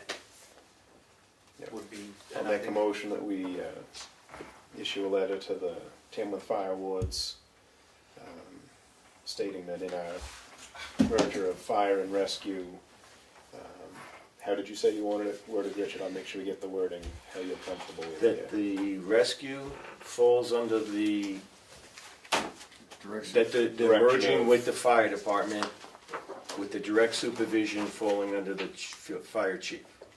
Did you get all that? In quotation marks, until town meeting. There you go. No, we can leave the until town meeting, that's gonna be the next thing we Second. have to decide. All in favor? Aye. Aye. I think you guys already got the letter, right? But the letter doesn't specifically put you down. So if you can give Darlene that letter, and basically all we have to add to that is that our vote puts him as, they're combined, but with Chief Coker being the direct supervisor. Do you have that digitally, Richard, so you can send it to Darlene so she could edit it? Yep. Thanks for your work on this. Check This that is it's all- a step That's in the even right better. direction. Yeah, the only reason I want that, I think it would work better if I'm kind of the go-between, just like I said, because some of the wards don't know and not up on current EMS stuff. Perfect. So I think it'll work. Thank you. Excellent. Hey, Anything else for the chief? I messed with you enough tonight, I'm done. Anything from the public for the chief? How about eliminating the middleman? Get rid of the fire wards. Where have you been, Bruno? That's what we said, it's probably My gonna come hearing up aids at aren't town working. meeting. No, that's one of the next things that Okay, will be sorry. up for discussion, that would happen at town meeting, and we'll wait and see, there's gonna be pros and cons, and for and Sorry. against on both sides, so we'll see where we're at, but that's a real possibility. Anything else? Thank you to Richard for all his hard work. yeah, Yeah, really. thank you. One other quick question was thought about, should I get a second opinion on that generator or just go with generator connections? It sounded like they were pretty thorough, about $1,800 just to diagnose it. They're the ones that have been doing it all along, right? Stick with. They know it's still Okay. good. Alrighty, excellent, thank you very much. Thanks. The Yes. attorney offered to do a warrant article. Do you want to wait? Let's wait, let's get this first step, and we've got till January to do Yeah, that. that's fine. Okay.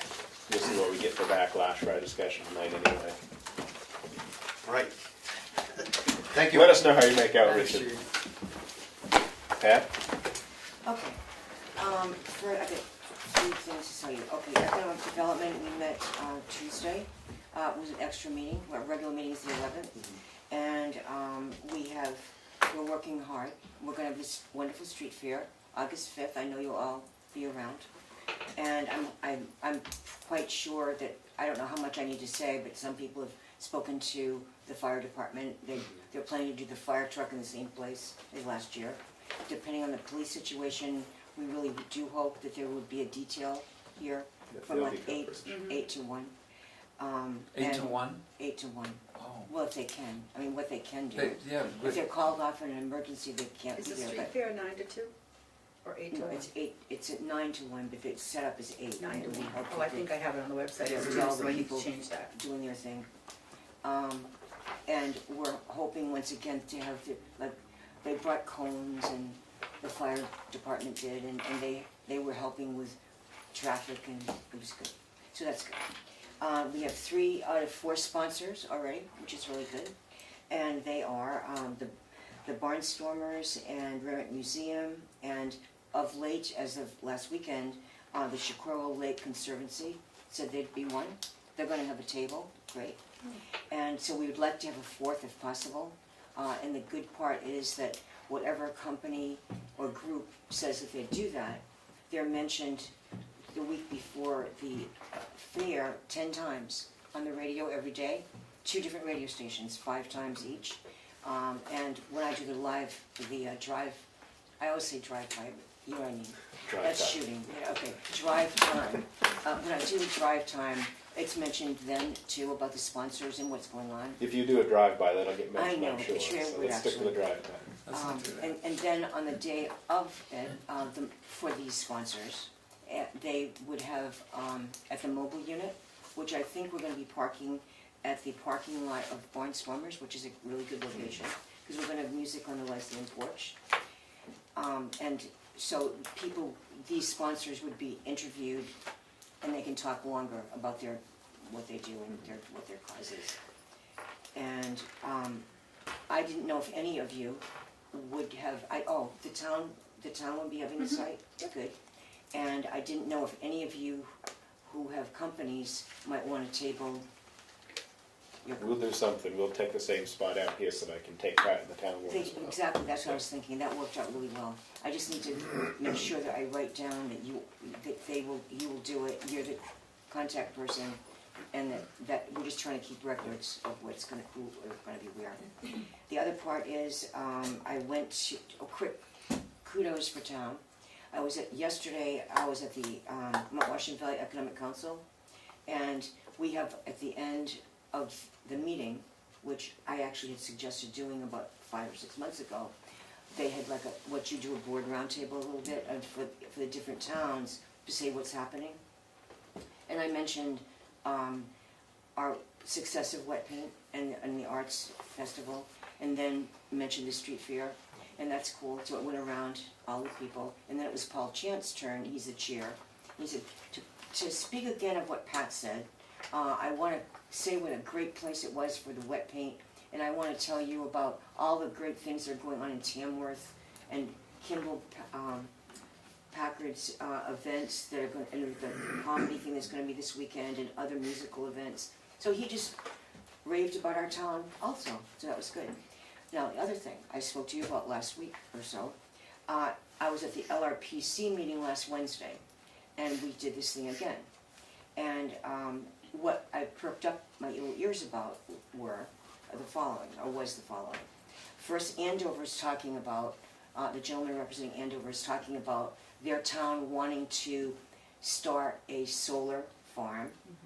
And they were thinking about their town, I call it, whatever, to dump for short, but that, like their old one or something. And then right after him was Bristol, and he said, I was thinking about, our town's thinking about doing that also. And so then the next person was Franklin, who said, we did do it, I'll come over and talk to you guys about how to do it. So I'm thinking, hey, we bring ideas from economic development, and they go nowhere sometimes, and they go somewhere sometimes. And I'm just wondering, is it something that you all ought to think about maybe having as a thing for our town, where it would help all of our citizens, it would help the school, it would help everybody. So that's all, I'm throwing that out there. Jack and I, Jack has. I know Jack, he's a good guy. But he's done some research in the area and knows about the performance of some companies. And he and I were talking, Conway also is going to use the old dump site. I think that would be a difficult site for Tamworth to use because of the membrane. I don't know if we can put something on there. But there are a number of properties that the town owns that we don't want to own that might be suitable for that. Molten Borough has just done a... It seems like it might be an income thing for us, and it's happening, so I don't know who does it, but I'm throwing it out there for... I have an idea that regional planning thing, that the energy or the regional cooperation, I think because at least one of the towns participating, in fact, is in the energy business. Wolfboro is in the energy business. It contracts and takes bids. And I believe that there's some interest in that regional cooperation thing about molten Borough, a number of towns using, gathering energy and for the surrounding towns who are going to participate. You know, if Sandwich and Molten Borough and Tamworth and I don't know about Ossipee, etc. But the focus has been, at least in those discussions, on it would be for municipal buildings. But what you talked to me about was more than that. It might be available to residents, it might be available to property owners, it might be available to businesses located in town, which would be... Right. But we have a lot of land and we have sunlight, so it's something that to consider having it be our own. We don't have. I know. We used to have sunlight, and we will again, but right now we don't. It will come. All right. No, but I just And wanted you're to absolutely throw it right. out there, Right. that it's something that maybe, it's like outside the box a little bit, and maybe to start thinking about a possibility of that happening in Tamworth. Well, one of the places that would be nice is the roof of Brett. I'm talking bigger than that. I'm talking I was acreage. gonna say, you're talking acres I'm upon talking acre. acreage, to do a big deal. Right, you know, we own some half-acre lots that... I mean, we could, I think you it's can more put like, a bunch it's more of... like 30 or 40 acres to do it really right. But you could probably do a half of that or whatever. But I mean, I just am saying that maybe there could be some group that inquires about that. That's our energy committee of Tamworth. Right, you're talking a large parcel that would show up from space next time the shuttle goes over. No, You you can wouldn't see do the that. picture. No, but that may be too many acres. Gee, right? there's No, but I know what you're talking But about. it's We've seen bigger in than other a roof. There's areas. septic system holding tanks up on Remick's property behind Dom's, That's what I thought. Okay, that's all. Thank you. Anything else for Pat? Anything from the public for Pat? Norman, what have you got for us? Oh, just a quick update on Good news, right? septic and... Yeah, I think Good. so. Good and bad. We'll start with the good stuff. The CDBG grant application to a change order to install the flow meter for the system was approved. That's a big deal. We couldn't include it in the original grant because it wasn't something that needed to be repaired and replaced. It's clearly an addition, an additional feature. Our argument was that it was a necessary and intelligent feature. They agreed, and so the good news is the change order for just under $20,000 was approved. It's pricey stuff. The bad news is that these aren't stock items, and so lead time for the pump controls, etc. They said 6 to 8 weeks. So we've signed a 90-day extension with Ambrose, which takes us through the end of August for substantial completion. The rest of the beds obviously have been replaced for a while now. I mean, we've had approvals from New Hampshire DES since mid-May. So 100% of the village flow to the beds is in compliance. New Hampshire DES they're done with us. This flow meter is purely so that we can monitor and maintain the system going forward. So a delay of about 90 days, but by end of summer the flow meter will be in place and we'll be done. Good. There's no, Under 5 minutes. Good. there's no penalty for extended, We waive that. thank you. We. Yeah, really. Well, good. We're good. Everything's better than it was this time last year, Whole lot better. so that's a good thing. Just Looks amazing. better, smells better, feels better. Amazing what that you folks got that online, 100% when they did. It's good for economic About, development. no, about that. I was at the Mount Washington Economic Council yesterday. I was told, we all were told, that after next year, there's gonna be no more CDBG money or Northern Boundary money. Because they. There's gonna be no more northern boundary? I don't think so. But I know for sure about the CDBG, because the budget, they didn't put any money in for it, for, That northern boundary, we I got, don't mean Northern Boundary. it is. Northern Yes, Borders it's Regional Northern Commission. Borders, thank you, It- Clement. it's- Northern Borders. We're an 80-20 town, and there are towns with higher valuation and who are 50-50 Right. towns. And I keep asking, okay, wait a minute, what?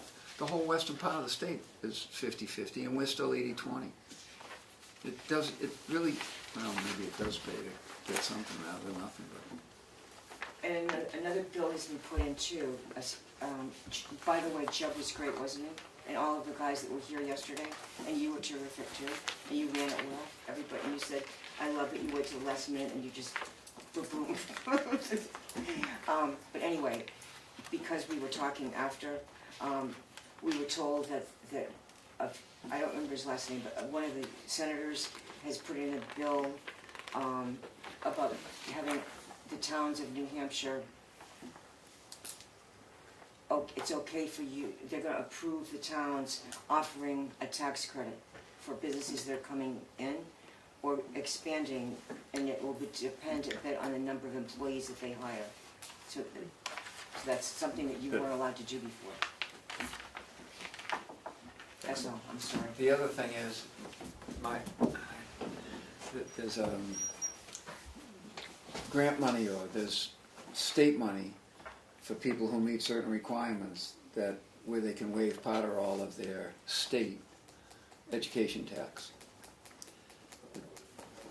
The application deadline is tomorrow, but next year we have to, given the percentage of free and reduced lunch kids in Brett, it seems to me that we would have a number of people who would at least be interested in that information, and that supposedly is going to recur next year, and where we all ought to, and the schools might be able to help us identify folks who, they don't dismiss it doesn't result in waiving taxes, local taxes that go to education, nor does it reduce the amount that, as far as I can understand, and we would check the amount of state's school aid that comes in.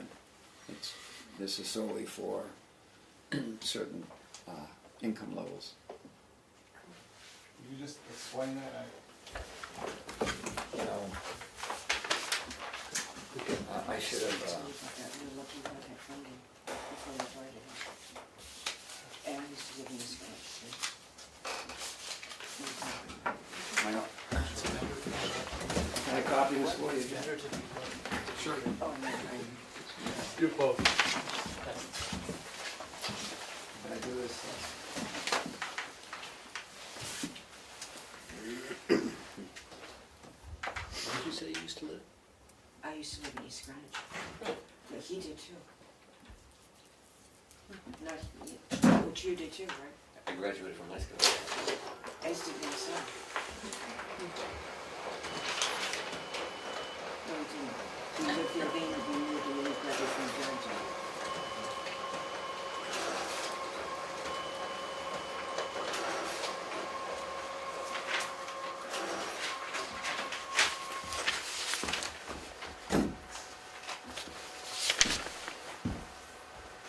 You all set, Steve? Yeah, sorry. That's all right, I don't want to screw you up. Next up is to review our town volunteer policy. Are there particular items that you want to direct our attention to on this, No. or just the fact that we need to update Did you it? want to, well, we don't have one, this is new. Right, update in terms of put one on. Yes, yeah. I know it was brought up at the meeting Yeah. last time. Steve had a concern with the committees. So, didn't know if you had any changes or comments. How, Pat's gonna have people parking cars in Greg's Wayfield, I assume. And she's gonna have people, I would assume, with fire personnel. How, do we need to get people with a one-shot deal to do this? Or people who go out for a day in the cemetery? I don't believe so. Good. I think we were talking about specific, people in there shredding all our files. Yeah, I thought we were talking about you they know, had the sensitive committee. information. Right. I Do didn't we think it was wanna- gonna be a, Revise we it to can- where we it's the can town office volunteer policy, 'cause that's really where our We can do concerns are, that, sure. is Yeah. for what happens here, making sure that what happens here stays here type of deal.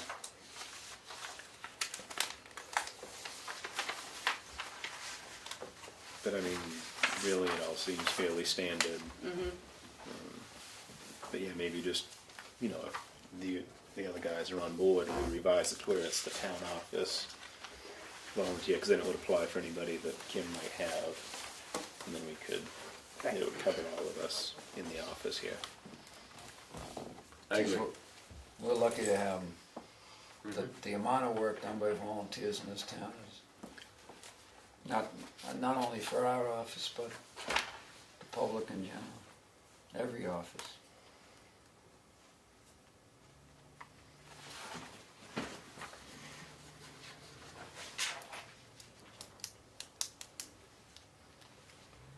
So you can make that change, Darlene? Yeah. If you would, please. I would. Well, I think you guys can adopt it at the next meeting. Yeah. Which would be the 17th of July. Jim, I don't know if you wanted to, I don't know with Jack, because I know Jack, I think he wants to talk about CIP. I was just curious if the plan was ready, the town government plan. We want to skip and do old business, which is, the only old business is CIP. We'll do that ahead of our signature. We'll get you out of here Whatever quicker. is Yeah. convenient for you. I thought it would fall under committees. I had them under old business. Oh, Yeah. It's a recurring theme. Yeah. I wasn't sure if Jack was here as CIP, just Well, I interested. didn't even know about the generator thing till yesterday, so. All right, so are we making changes to what we had, or are we sticking with what we had? Well, do we have geo-reference? I don't have a number. I do have language for an RFP that Dave asked me to get. So I didn't, but I just got that yesterday. And he didn't give me any numbers. So do you want to go out and do that? Or is that going to take too long? Well, we would have to do it, if we did this, but, I don't know if ballpark figures are $15,000 or $150,000. Right, and that's what I don't know either. Although I've seen $15,000 in previous CIPs, but I don't know. David? The $15,000 you saw in the CIP was for a build-out analysis, which is, Yeah, the maps are a prerequisite to that, so that's Correct. a different topic. but that didn't include the maps. No, the maps were prerequisite to that money. What the CIP discussed the other night was putting in $15,000, which is the quote from Graphics from their January letter as a placeholder, and then urging the selectmen to do an RFP to put it out to other people, because you might get, that price might be high, low, or on the dot, who knows? But that would give you something. But that will give us a placeholder, Yeah. and we would have time to still do an RFP. 'cause Yeah, we can because- change things in January like we do anyway. right? Or you could change things before we issue the report. Right. But we just want a placeholder. Okay. Is the planning board thinking of doing it for their CIP, in their CIP request, or they would expect the selectmen to do it? My understanding, that I made this up, I don't know if anybody else agrees with me, that the RSA calls for the selectmen to do tax maps. So my suggestion to the planning board was ask the selectmen to put it in their CIP budget, not ours. Because I don't think it's appropriate Well, as a planning board item, because it's under the selectmen's powers. it's true, but this isn't tax maps that they're doing. It's, as I understand it, what we're doing is we're getting a format where tax maps can be overlaid. And planning board, the land use, but planning board does land use. So I'm making it up too, and I congratulate you on making it up, because that's the way things get done. But, you know, if you want to, I'll vote to put it in, by all means, but if the planning board, you know, if we send out an RFP and we get a proposal for $150,000, I'm not so sure that you know, we could do that at this time. And so I would rather see you guys put out the RFP and get the ball rolling and put in 15,000 as a placeholder. And if not everything that we put in works out the way we put it in, right? We've adjusted things in the past, so that doesn't okay, bother. that's good. Excuse me a minute, but I think you agree with me, David, but I don't believe that it's under You've been 50,000. recognized by the chair, Pat. Excuse me, sir. There you go, Pat. No, but about that, I don't think we're talking 150,000. That was just a thing you said. Right. I think it's under 100,000, and we're all hoping it's closer to 15. I don't think it is 15, but I like what he said. I mean, the placeholder is a Right, good well, idea. I mean, if it's much money, I'm opposed to it, and I have been over the years, but I'll probably get outvoted this year. But there's no harm in using that 15 as a placeholder and getting RFPs and see where we're at. Okay. If it's close to 100,000, I'm opposed to it. If it's 15, what the hell? I just don't think we're going to get our money back if we're spending much more than that. I know it makes things nice, but I don't think it's, well, I'm in favor of us putting in a chunk of change on this and pursuing this, because as I understand it, the result will be, once tax maps can be overlaid, is more fair and more equitable taxation. And if that's how we're going to raise money, it really ought to be fair, equitable, and accurate. And it will, just an ancillary benefit, it will take care of the problem of the several untaxed parcels in town that David is always reminded of us. And I'm assuming that would be, I know the planning board's benefit is the build-out analysis, but my responsibility, I think, if we tell people to pay their taxes, ought to be that it's fair and equitable, and I'm assuming this would help, correct? David's the pro on this, right? He knows, I'm very impressed with his technical knowledge to keep explaining to me exactly the words to use, but he uses them properly without anyone telling him. In your professional mapping opinion, will this be, is this a tool for fair and accurate tax maps?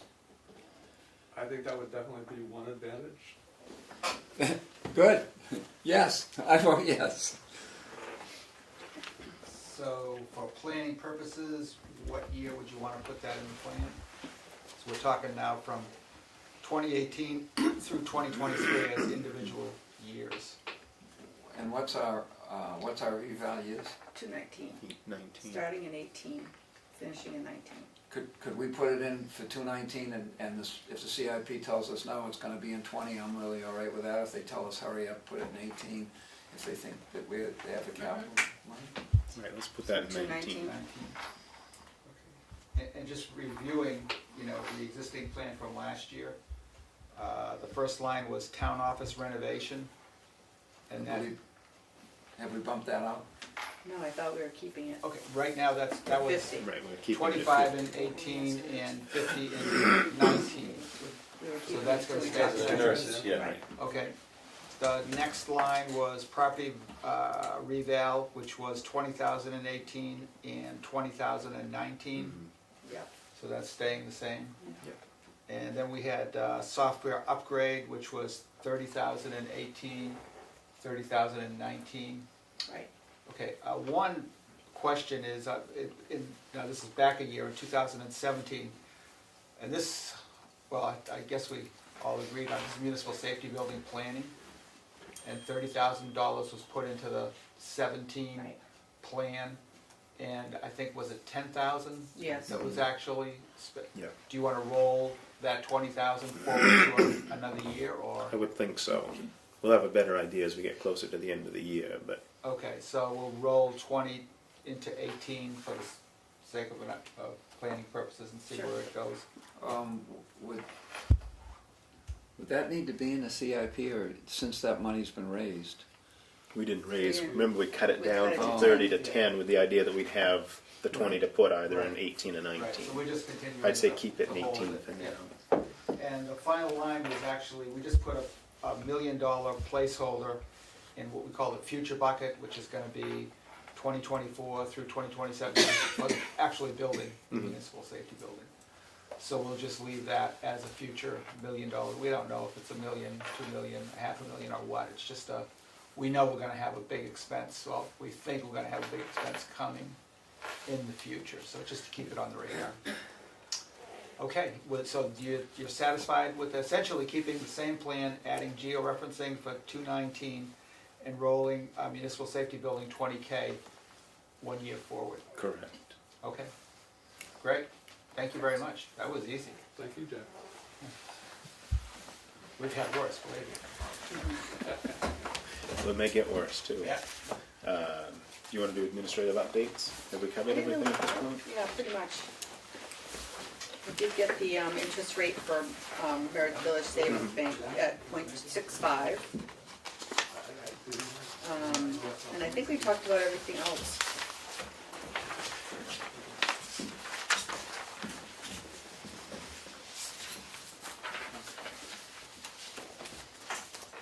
Move into the exciting stuff, the signature folder.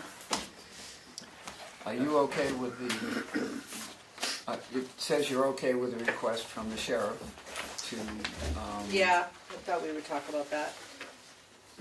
and you're, It's totally up to what you guys want me to do. I'm sorry? It's totally up to what you guys want me to do. But I would certainly have no problem doing what he asked me to do. It's, Really, it's just the paperwork. and it requires no supervisory responsibility for you, and it's paperwork, and until unless that becomes onerous, Right. if it's all right with you, I mean, Okay. I mean, he asked me to, you know, for days off and such, to just call him. Call the lieutenant. And so it's really up to him, ultimately. oh, So, so about the work that's been done in the PD, you'll probably go, you'll catch Greg, or will you go through it with Greg? I'll look at it tomorrow. Yeah, And is he on? should be. Okay, if he's not, At night. if you text me, I'm gonna go with Bruno, just so we can point out, because now I'm afraid it's the plate, not the studs. And if you don't catch Greg, I'll wait for. Why do I need Greg? Well, because he disagrees that the work is, no, he didn't really disagree. He just said to me that the guy left stuff there. And so he wasn't sure if he was done, because he left some of his equipment there. Oh, So Greg wasn't sure. I see.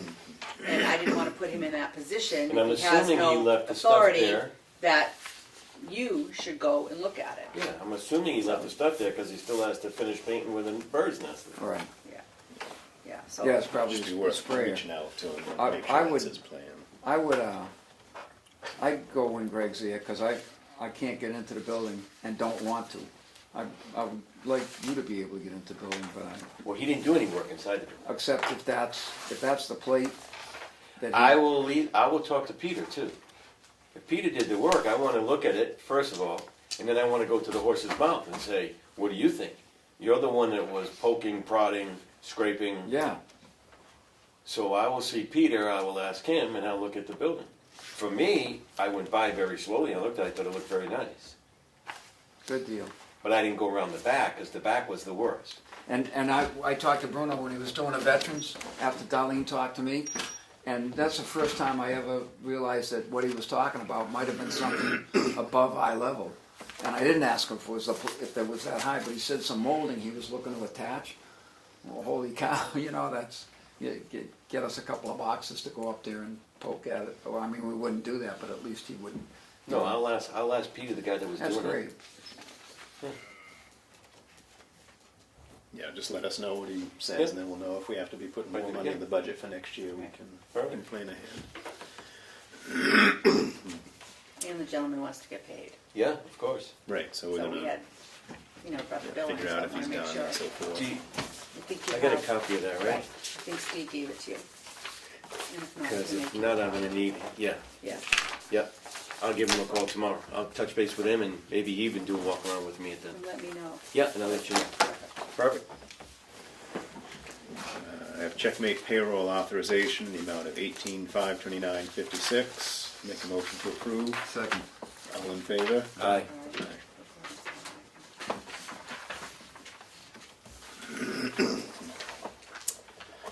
Accounts payable check register manifest in the amount of $436,880.01. Motion to approve. Second. All in favor? Aye. Oh, I already signed that one. You gotta get that one up. Aye. Yep. So put that- that's that part of it.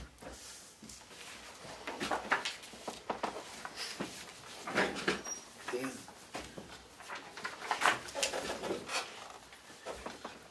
I have our selectmen's minutes for June 22nd, 2017. Make a motion to approve. Second. All in favor? Aye. Aye.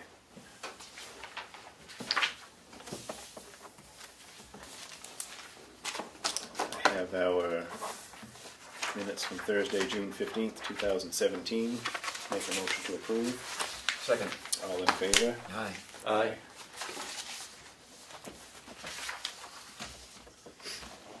I have our Sorry, Jim. public minutes from June 22nd, 2017. Motion to approve. Second. All in favor? Aye.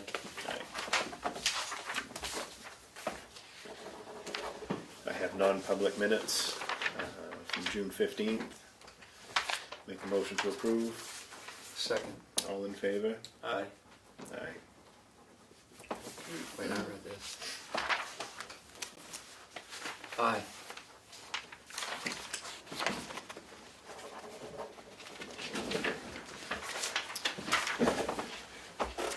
Yield tax levy in the amount of $3,979.83. Motion to approve. Second. All in favor? Aye.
Steve missed that one too, I thought so. Pass it back to you, I didn't get that one.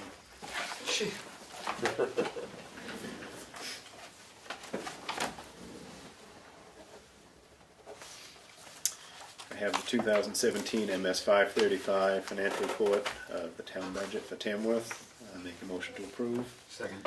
All in favor? Aye. Aye.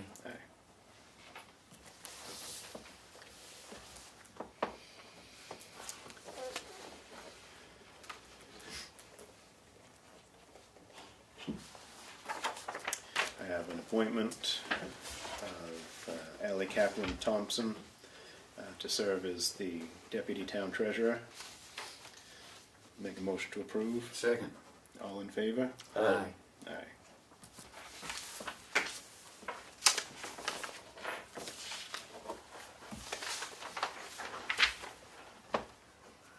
I have an application permit for a raffle for the Edwin C. Remick Foundation / Remick Museum. Date of the drawing is Saturday, December 2nd, 2017. Ticket price is $5 each, a 5 for $20. I'll make a motion to approve. Second. All in favor? Aye. Aye.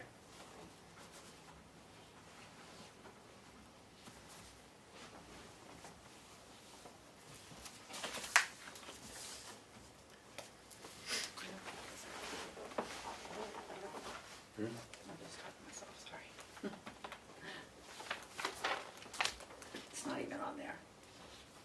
What's the I don't proper even term know for if this? You don't even need to vote on it. Okay, I didn't think so. I don't know the name of it.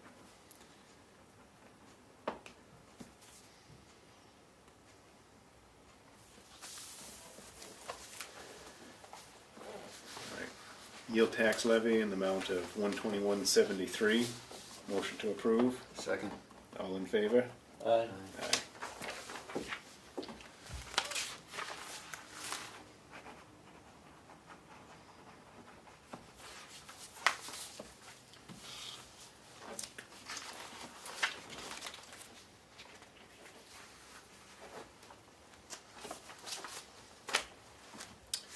Intent to cut on map 414, lot 37, map 202, lot 33.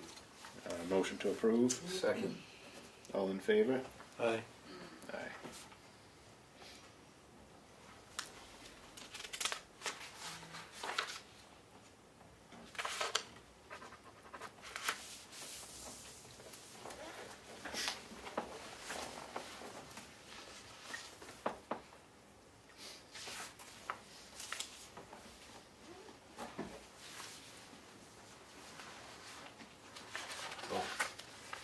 I guess no. Should have picked that up on that. There's no wrong answer, so don't vote against me. Well, except for that one, it's no. Intent to cut, map 415, lot 31 and 143. Motion to approve. Second. All in favor? Aye. Aye.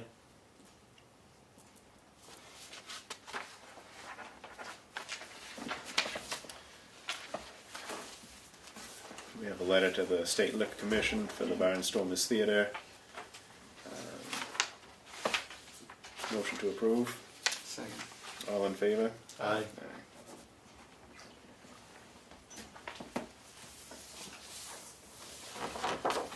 Good to show it out there. The actors can bring the B team in on the night. A team works the day shift when you're not drinking.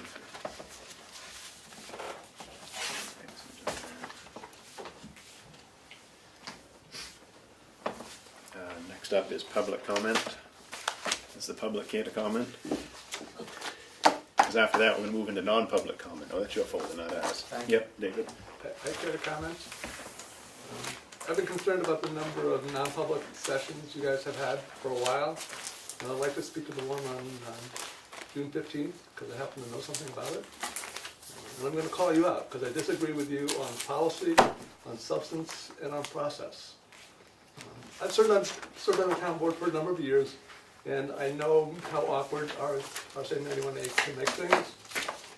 And you guys deal with much more complex and varied topics, but that's why you get paid the big bucks. So what I've learned is that you have to be guided by the better angels of your nature and learn how to do things in public. And I don't think that you guys are. It's called the right to know law, not the right to hide law. And I think you guys are hiding things the way you're processing them. And so I urge you to review your policies. And there's a lot of good written stuff on it, or get remedial training, because I think that you're violating the law, basically. The reason for the non-public session 2 weeks ago was RSA 91A3(2)C, matters which, if discussed in public, would likely affect adversely the reputation of any person. I was that person.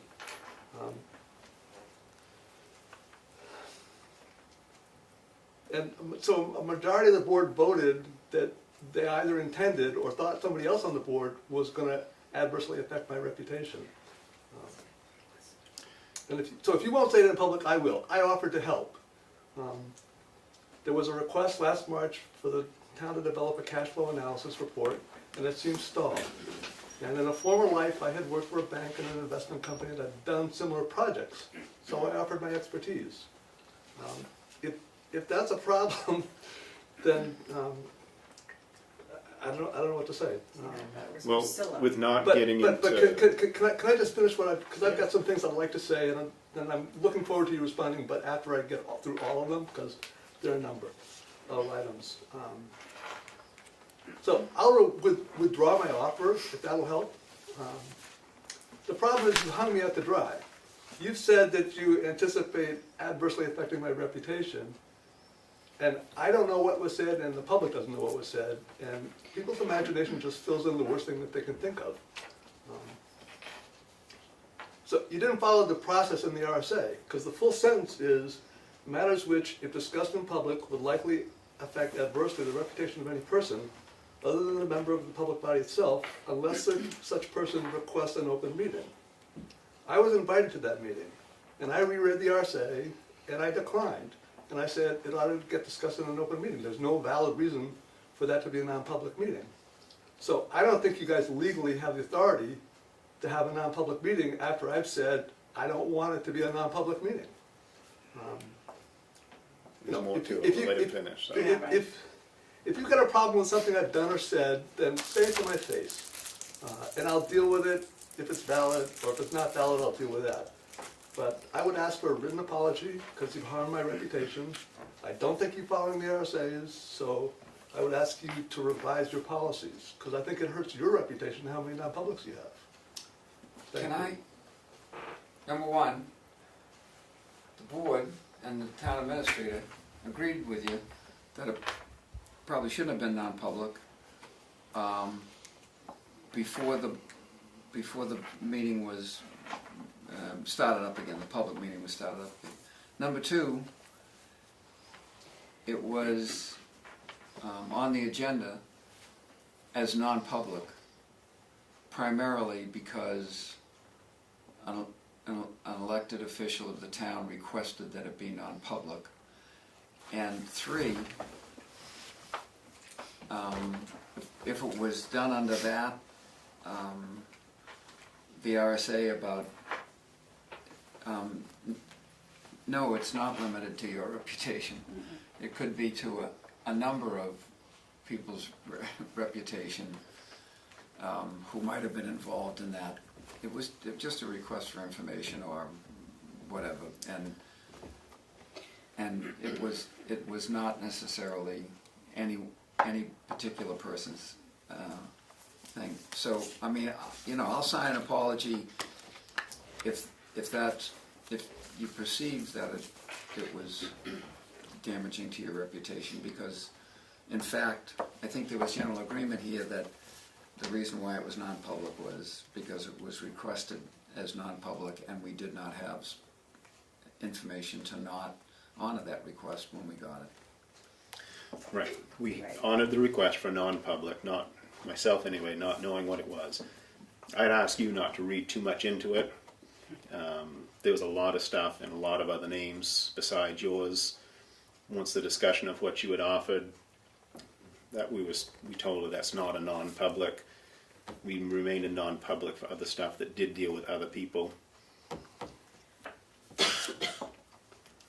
I'm the only one mentioned in the minutes. And I just have to say, an elected official, an elected board talking about town finances, I don't understand how that can be in non-public. I don't understand why that discussion does not belong in a public open meeting. It belongs in a public It does. open meeting, and Right, we said that at, once the issue was We dealt didn't know what with. she was gonna talk about. But I read the minutes and it says you guys went into a non-public and that's what you discussed. And you didn't come out of it if you decided that, when you found out that she had asked me and I declined and asked for it to be in an open meeting. I mean, you didn't follow the law. I don't understand how you guys can think that you followed the law. Did when she the law say that? specifically says, if I request it be an open meeting, then it has to be an open meeting. No, we didn't I get didn't that. understand her That saying that. request was not made to us. It wasn't said that way, you just said it. Let me just say that. I took it that way. Did you not hear that I had declined and asked for it to be in an open meeting? I didn't hear that you asked for it to be an open meeting. I just heard her say that you said you weren't gonna come because it was non-public. But that doesn't mean she didn't say anything more than that. And compounding the issue is, the Board of Selectmen didn't have the competence, didn't have the competence to approve or deny what the issue was.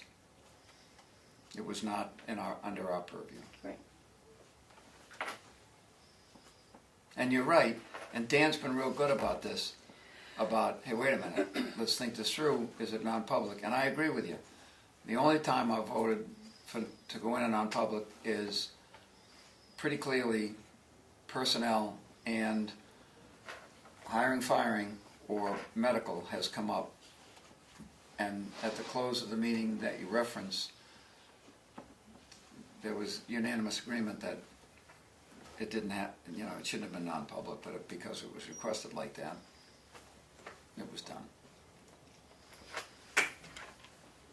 I can totally see where you're coming from, David. Totally. So can I, and we all did. Thank you. But you guys all still voted to go into a non-public meeting. No, we didn't. Yes, you did. According to the minutes, you all did. You better look at the minutes again. I got the minutes today, and it says all It's three of you wrong. voted. I But it's refused to wrong. sign that. It No, was I wrong. changed it. He said no. But you got them before they were approved. So, yes. But I mean, what else do I have to go on? No, I'm Because I just wasn't letting you there. know that I Well, did fix it. I want it, for the record, I did not vote to go into non-public. Thank you. And Then I'll talk to you two. if it's, if I've given offense, of course I would, I'll draft it before I go home, an apology, but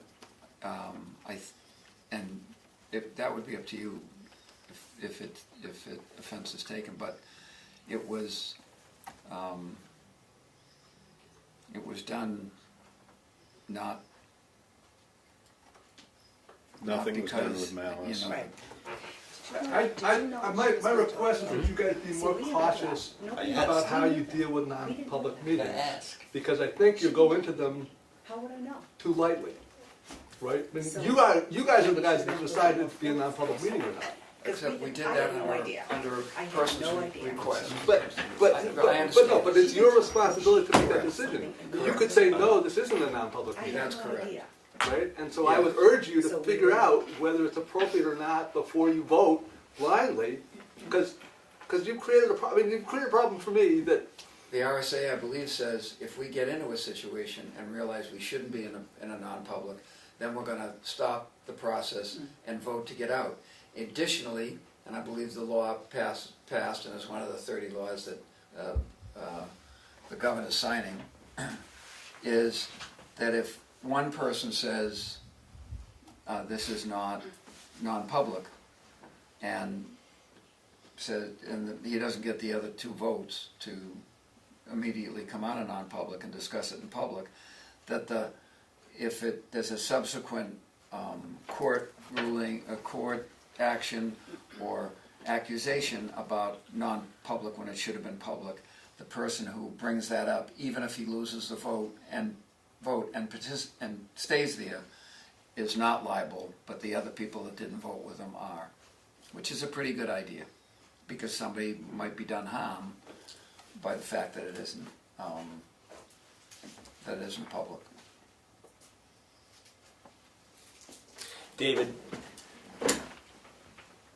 I would hope that you would still offer your assistance with her in getting that done, and that I voted not to go into it, because I had asked the questions. When I saw that she wanted non-public, I immediately asked, why are we going into non-public? I ask that every single time, because I know that it's a concern. I've heard it from so many people. When I was running for selectman, that was one of the major topics. We are tired of the non-publics. Why do you go in? And every single time that we go into non-public, I make that perfectly clear. We don't need to be going into non-public all the time. People don't want that. I asked a question, and then immediately I was told why she wanted to go into non-public, and I said, I've heard this before, all in public. We don't need to be going into non-public.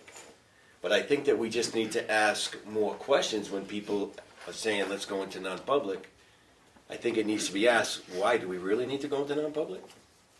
Because I will tell you, we're going to go into non-public. When I first heard that we were going into, I said, that's not a non-public issue. And then I was told that there were some other issues that need to be discussed, and I said, okay, I agree that those issues, but the initial issue that I was told that we need to go into non-public, I said, I don't really believe that's non-public. Is that today's? Yes. Yeah. And I requested that. So what I initially heard was, no, I don't believe that that's non-public. I don't, it's not derogatory. It shouldn't be non-public. And people should know that, what's going on. But then there are some other issues that are going into non-public that really need to be non-public. But it's a double-edged sword with non-public. We tend to err on the side of caution. I'd rather take my chances if we go at a time that we shouldn't have than to put something out in public that we shouldn't have done. The people who aren't involved in the discussion, of course they want to know. The people who are, they're going to give you a different side, and they don't want the stuff getting out in public a lot of the time. So. Well, Dan, I thank you very much for your comments. Now, what do I need to do to convince your fellow board members to see things your way? We did. There was unanimous agreement that it didn't need to and probably shouldn't have been non-public. Granted, it was late, but I don't think that's too late. And did you come out of non-public when you decided that? we might have been, I don't know. I don't know the chronology, but there was talk about that didn't have to, why did that have to be, or depends on probably on who was in the room. I thought it was more for the elected official. It's okay to shoot something make me free just after it makes me miserable. No, I just thought it was more for the elected official. That was the reason you stated. Correct. But And I just, maybe I'm wrong, but an elected official and the board talking about the town finances, how can anything be non-public about that? It was more of the reputation piece. We didn't even talk about the financial piece. if it's our reputation, we can't do it. If it's anybody else's on the face of the earth's reputation, we should do it. And I'll reiterate that your name was brought up at the beginning. We had the discussion that portion didn't need to be non-public, and we went on to discuss other folks.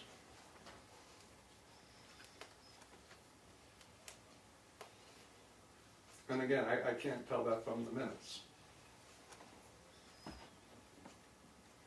Do you have anything else, David? No. David, I would still hope that you would keep your offer. And I think I'll continue to press the issue when I see that I don't believe it needs to be. And I'm not saying that I'm always right. But Yeah, and I'm not always right either. If you guys think I've done something to offend you or absolutely, think I'm wrong, absolutely, 100%. then tell me to my face. Don't go into non-public to say it. Because that's what it appears like. And I understand that, but that was not the issue whatsoever. There was never a derogatory thing. Did you see what was But it definitely was an oversight. I think that the board realizes that now. And I'm all for a letter of apology. Good. And I would hope that you would continue with your offer to help Priscilla. Well, and I guess I would reiterate, I hope that you guys will revise your policy, and if you need more education on 91A, it's important that the town business be conducted in public. I agree. Thank you. Any further public comment?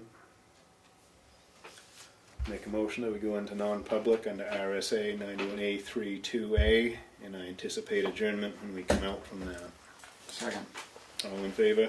Aye. Aye. Gray votes on. Good night. Poirier, aye.